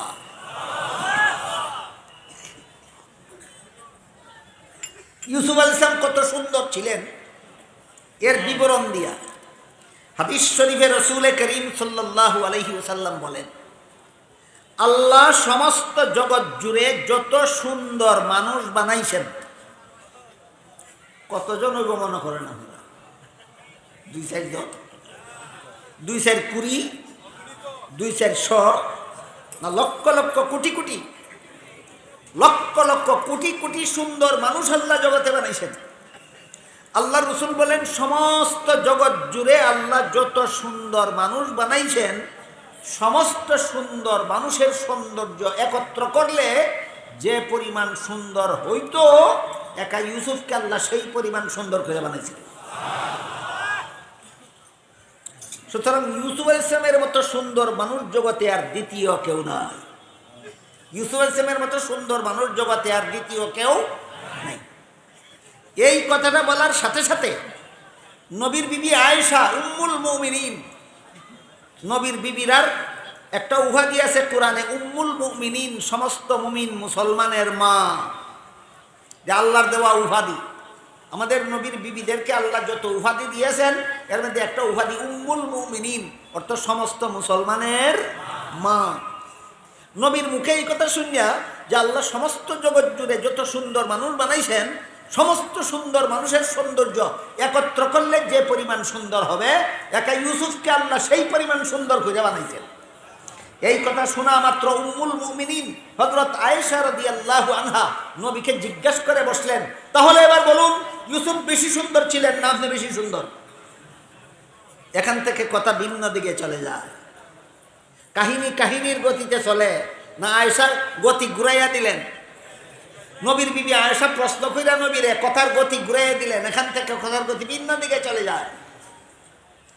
রাসূল করিম সাল্লাল্লাহু আলাইহি ওয়াসাল্লামকে আয়েশা প্রশ্ন করে বসলেন, আপনি যে বললেন সমস্ত জগৎবাসী সুন্দর মানুষের চেয়ে হযরত ইউসুফকে আল্লাহ বেশি সুন্দর করে বানাইছিলেন, তাহলে আমার বুঝতে হবে এবার আপনি বেশি সুন্দর না ইউসুফ বেশি সুন্দর ছিলেন? বাস্তব কথা হইল আমাদের নবী বেশি সুন্দর। বাস্তব কথা হইল আমাদের নবী বেশি সুন্দর। কিন্তু এই সত্য কথাটা যদি নবী আয়েশার প্রশ্নের জবাবে বলেন, তাহলে বলতে হয় ইউসুফ থেকে আমি বেশি সুন্দর। এই মহাসত্য কথাটা যদি আমাদের নবীর পরিষ্কার ভাষায় বলতে হয়, তাহলে কি বলতে হয়? ইউসুফ থেকে আমি বেশি সুন্দর। এটা বাস্তব, সত্য, শতকরা 100 ভাগ। কিন্তু এই রকমের ভাষা আল্লাহর পছন্দসই নয়। এটা আরেক ব্যাপার যদি একটার থেকে আরেকটা বাড়ে, আরেকটার থেকে আরেকটা বাড়ে, আমি কটা বুঝে যায় শেষ করব। এই ধরনের ভাষা আল্লাহর কাছে পছন্দসই নয়। এটা বোঝার জন্য আরেকটু শোনেন। একবার হযরত মুসা আলাইহিস সালাম ওয়াজ করলেন। একবার মুসা নবীর ওয়াজ এত পছন্দ হইল, আছে না এক একজন ওয়াইজের বক্ত একজন বক্ত থাকে না, একজনের ওয়াজ একজনের বেশি ভালো লাগে, আরেকজনের ওয়াজ আরেকজনের বেশি ভালো লাগে। ওইতেই পারে, রুচি তো সকলের এক সমান না। মুসা আলাইহিস সালাম একদিন ওয়াজ করলেন, একটা লোকের মুসা নবীর ওয়াজ এত পছন্দ হইল, ওয়াজ শেষে গিয়া নবীরে জিজ্ঞাসা করে, হুজুর এই দুনিয়াতে আপনার চেয়ে বড় কোনো আলিম আছে? হযরত মুসা আলাইহিস সালাম কি বলবেন বলেন তো? নবীর থেকে বড় কোনো আলিম থাকে? তাহলে এই লোকটার প্রশ্নের আসল জবাব কি? বর্তমান দুনিয়াতে আমি ওই বড় আলিম। বর্তমান দুনিয়াতে এটি তো আসল জবাব। আসল জবাব যেটা, এটা সরল ভাষায় মুসা নবী দিয়া দিলেন। বললেন, এই মিয়া, নবীর চেয়ে বড় কোনো আলিম হয় না। বর্তমান দুনিয়াতে আমার আল্লাহ নবী বানাইয়া পাঠাইছেন, এই যুগে আমার চেয়ে বড় কোনো আলিম দুনিয়াতে না। আল্লাহ বলেন, মুসা নবী কথাটা সত্যই কইছেন, কিন্তু ভাষাটা আমার পছন্দসই নয়। কথাটা সত্যই, ভাষাটা পছন্দসই নয়। কাজেই আপনারে ভাষা শিক্ষা দিতে হবে। এবার আল্লাহ মূসা নবীরে খিজির আলাইহিস সালামের কাছে পাঠাইলেন শুধু ভাষা শিক্ষা দেওয়ার জন্য। কারে কই পাঠাইলেন? মূসা নবীরে পাঠাইলেন খিজির আলাইহিস সালামের কাছে। কি শিক্ষা দেওয়ার জন্য? শুধু ভাষা শিক্ষা দেওয়ার জন্য। এটার পদ্ধতিটা কি ছিল ওই আলোচনার গেলে আরো 2-3 দিন লাগবে ওই ঘটনা। কাজে এই দিকে আর যাইনি। মূসা আলাইহিস সালাম যে বলছিলেন আমি এই দুনিয়ার সবচেয়ে বড় আলিম, এই দুনিয়াতে আমার চেয়ে বড় আলিম কেউ নাই, কথাটা সত্য ছিল। কিন্তু এই ধরনের ভাষা আল্লাহর কাছে পছন্দসই না হওয়ার কারণে হযরত মূসা আলাইহিস সালামকে অনেক কিছু অনেক পরিশ্রম, অনেক কষ্ট করতে হয়েছে। হযরত মুহাম্মদুর রাসূলুল্লাহর সেই ঘটনা জানা আছে যে মূসা নবীর ভাষাটা আল্লাহর পছন্দ না হওয়ার কারণে মূসা নবীকে আল্লাহ শিক্ষা দিয়ে ছেড়েছেন। কাজে আমার বিবি আয়েশা যে জিজ্ঞাসা করলো ইউসুফ বেশি সুন্দর না আমি বেশি সুন্দর, আমিও যদি জবাব দেই না ইউসুফ থেকে আমি বেশি সুন্দর, তা আমার ভাষাটাও তো আল্লাহর পছন্দ হইতো না।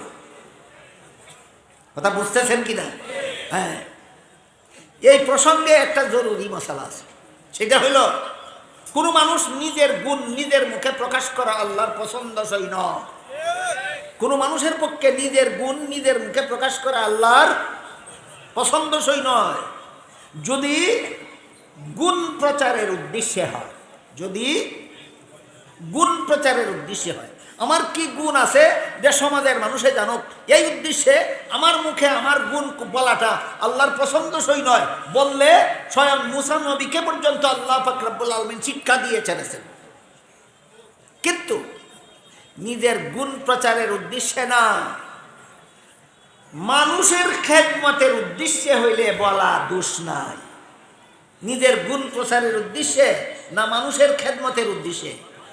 যেমন ধরেন আপনাদের মসজিদে একজন ইমাম নিয়োগ দেওয়া হবে, ইমামের জন্য একজন লোকের প্রস্তাব করা হবে, কমিটি বসলো, ইমামের ইন্টারভিউ নিবে, ইমামকে জিজ্ঞাসা করবে হুজুর আপনি যে আমাদের মসজিদে ইমামতি করবেন আপনি কোরআন শরীফের সহিহ তেলাওয়াত জানেন কিনা? জানলেও হয়তো জানি না, খেদমত হইব না, বলতে হবে আমি কোরআনের সহিহ তেলাওয়াত জানি।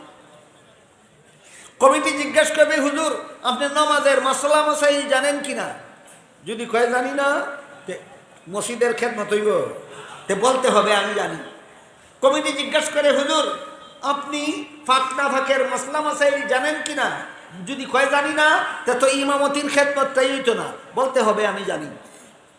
ইমাম সাহেব কমিটির ইন্টারভিউয়ের 3 প্রশ্নের জবাব ওই নিজের গুণ নিজের মুখে কইল, আমি কোরআন শরীফের সহিহ তেলাওয়াত জানি, আমি নামাজের মাসালা মাসাইল জানি, আমি পাক না ফাঁক জানি। এটা নিজের গুণ নিজের মুখে কইল কিনা? কেন কইল? সমাজে নিজের গুণ প্রচারের জন্য না সমাজে নামাজের জামাত কায়েমের খেদমতের জন্য? ওই সময় জায়েজ হয়, ওই সময় আল্লাহর অপছন্দসই হয়। কাজে এই জরুরি মশলাটাও আমাদের মনে রাখা দরকার।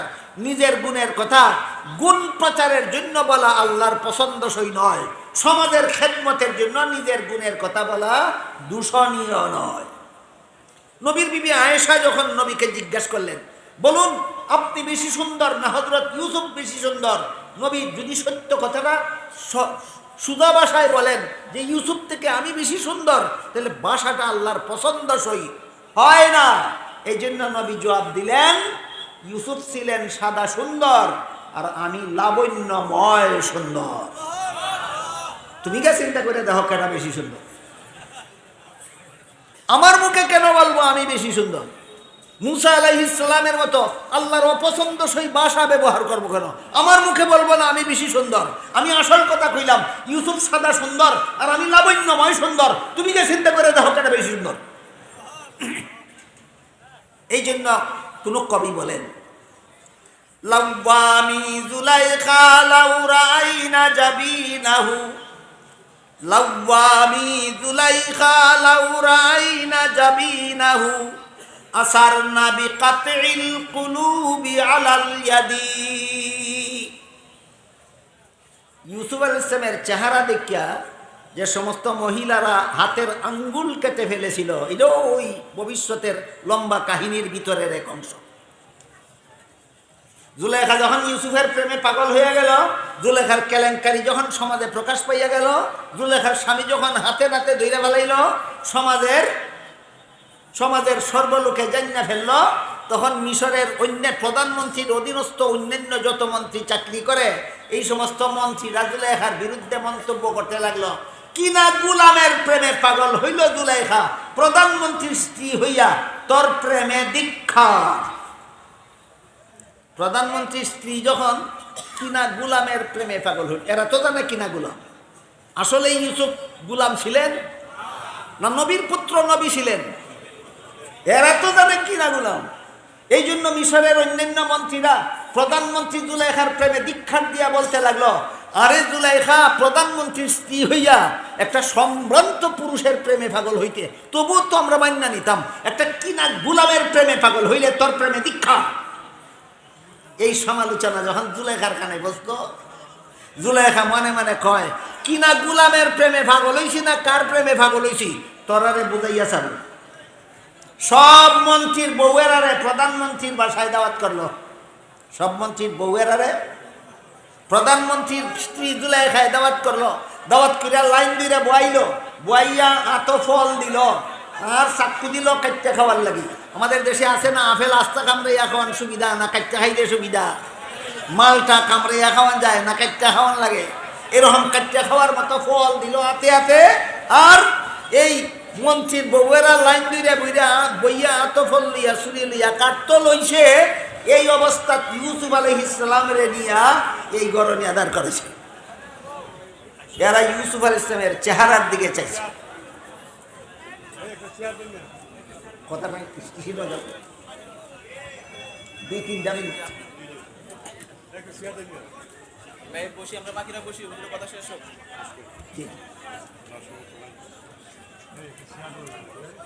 কথাটা বুঝলেন কিনা? মন্ত্রীর বউয়েরা আতলে ফল আতলিয়ে চুরি চাকু আতলিয়া কাটতো লইছে। এই অবস্থায় জুলেখা ইউসুফ আলাইহিস সালাম এই ঘরের দরজার দ্বার করাইছে। সমস্ত মন্ত্রীর স্ত্রীরা হযরত ইউসুফ আলাইহিস সালামের চেহারার দিকে তাকাইয়া চক্ষু আর ফিরাইতো দিশা নাই। চাইছে যে চাইছে কেন? মনে করেন হাদিসের কথা, আল্লাহ রাসূল কি বলেছিলেন? সমস্ত জগৎ জুড়ে আল্লাহ যত সুন্দর মানুষ বানাইছেন, সকল সুন্দর একত্র হইলে যে পরিমাণ সুন্দর হবে, আল্লাহ রাসূল বলেন একটা ইউসুফকে আল্লাহ ওই পরিমাণ সুন্দর বানাইছে। জীবনী গ্রন্থে উল্লেখ আছে, একটা মানুষ 7 দিনের ক্ষুধার্ত অবস্থায় ইউসুফ আলাইহিস সালামের চেহারার দিকে তাকাইলে 7 দিনের পেটের মুখের কথা ভুলে যেত। এই জন্য মন্ত্রীর বউয়েরা ইউসুফের চেহারার দিকে তাকাইয়া হাতে যে ফল কাটতে লইছিল, চক্ষু ফিরানির খেয়াল নাই, চক্ষু রইছে ইউসুফের চেহারার দিকে। আর ছুরি চালাইয়া দিছে আতো, ছুরির গসা ফলও না লাগিয়া আতো লাগিয়া অকল দিয়ে আঙ্গুল কাটছে, সব দিয়ে আঙ্গুল কাটছে। বলেন মন্ত্রীর বউয়েরা ইউসুফ আলাইহিস সালামের চেহারা দেখে হাতের আঙ্গুল কাটছিল কিনা? হাতের আঙ্গুল কাটছিল। এই ইউসুফ বেশি সুন্দর না আমাদের নবী বেশি সুন্দর? বিবরণ দিয়া কবি বলেন, লাওয়ামি জুলাইখা লাউ রাইনা জাবিনাহু আসারনা বিকাতরিল কুলুবি আলাল ইয়াদি। ওই সমস্ত মহিলারা যারা ইউসুফ আলাইহিস সালামের চেহারার কপালের এক প্রান্ত দেখে হাতের আঙ্গুল কেটে ফেলেছিল, যারা হযরত ইউসুফ আলাইহিস সালামের চেহারা দেখে হাতের আঙ্গুল কেটে ফেলেছিল, এরা আমাদের নবীর চেহারা নয়, পূর্ণ কপাল নয়। এরা যদি আমাদের নবীর কপালের একটা কিনারাও দেখতো, হাতের আঙ্গুল না কলিজা কাটলে ওটার হইতো না। এবার কি বুঝলেন? ইউসুফ বেশি সুন্দর ছিলেন না আমাদের নবী বেশি সুন্দর ছিলেন? আমাদের নবী সম্পর্কেও এই প্রসঙ্গে অনেক কথা আলোচনার আছে। ইনশাআল্লাহ আগামীতে সুযোগ হইলে আপনাদেরকে শোনাবার চেষ্টা করব। আল্লাহ পাক রব্বুল আলামিন কোরআনের এই সমস্ত কাহিনীর থেকে যত শিক্ষণীয় বিষয় আছে, এই বিষয়গুলির দ্বারা আমাদের জীবনকে আবাদ করার তৌফিক দান করুন। সবাই বলুন আমিন। সুবহান রাব্বিকা রাব্বিল ইজ্জাতি আম্মা ইয়াসিফুন ওয়া সালামুন।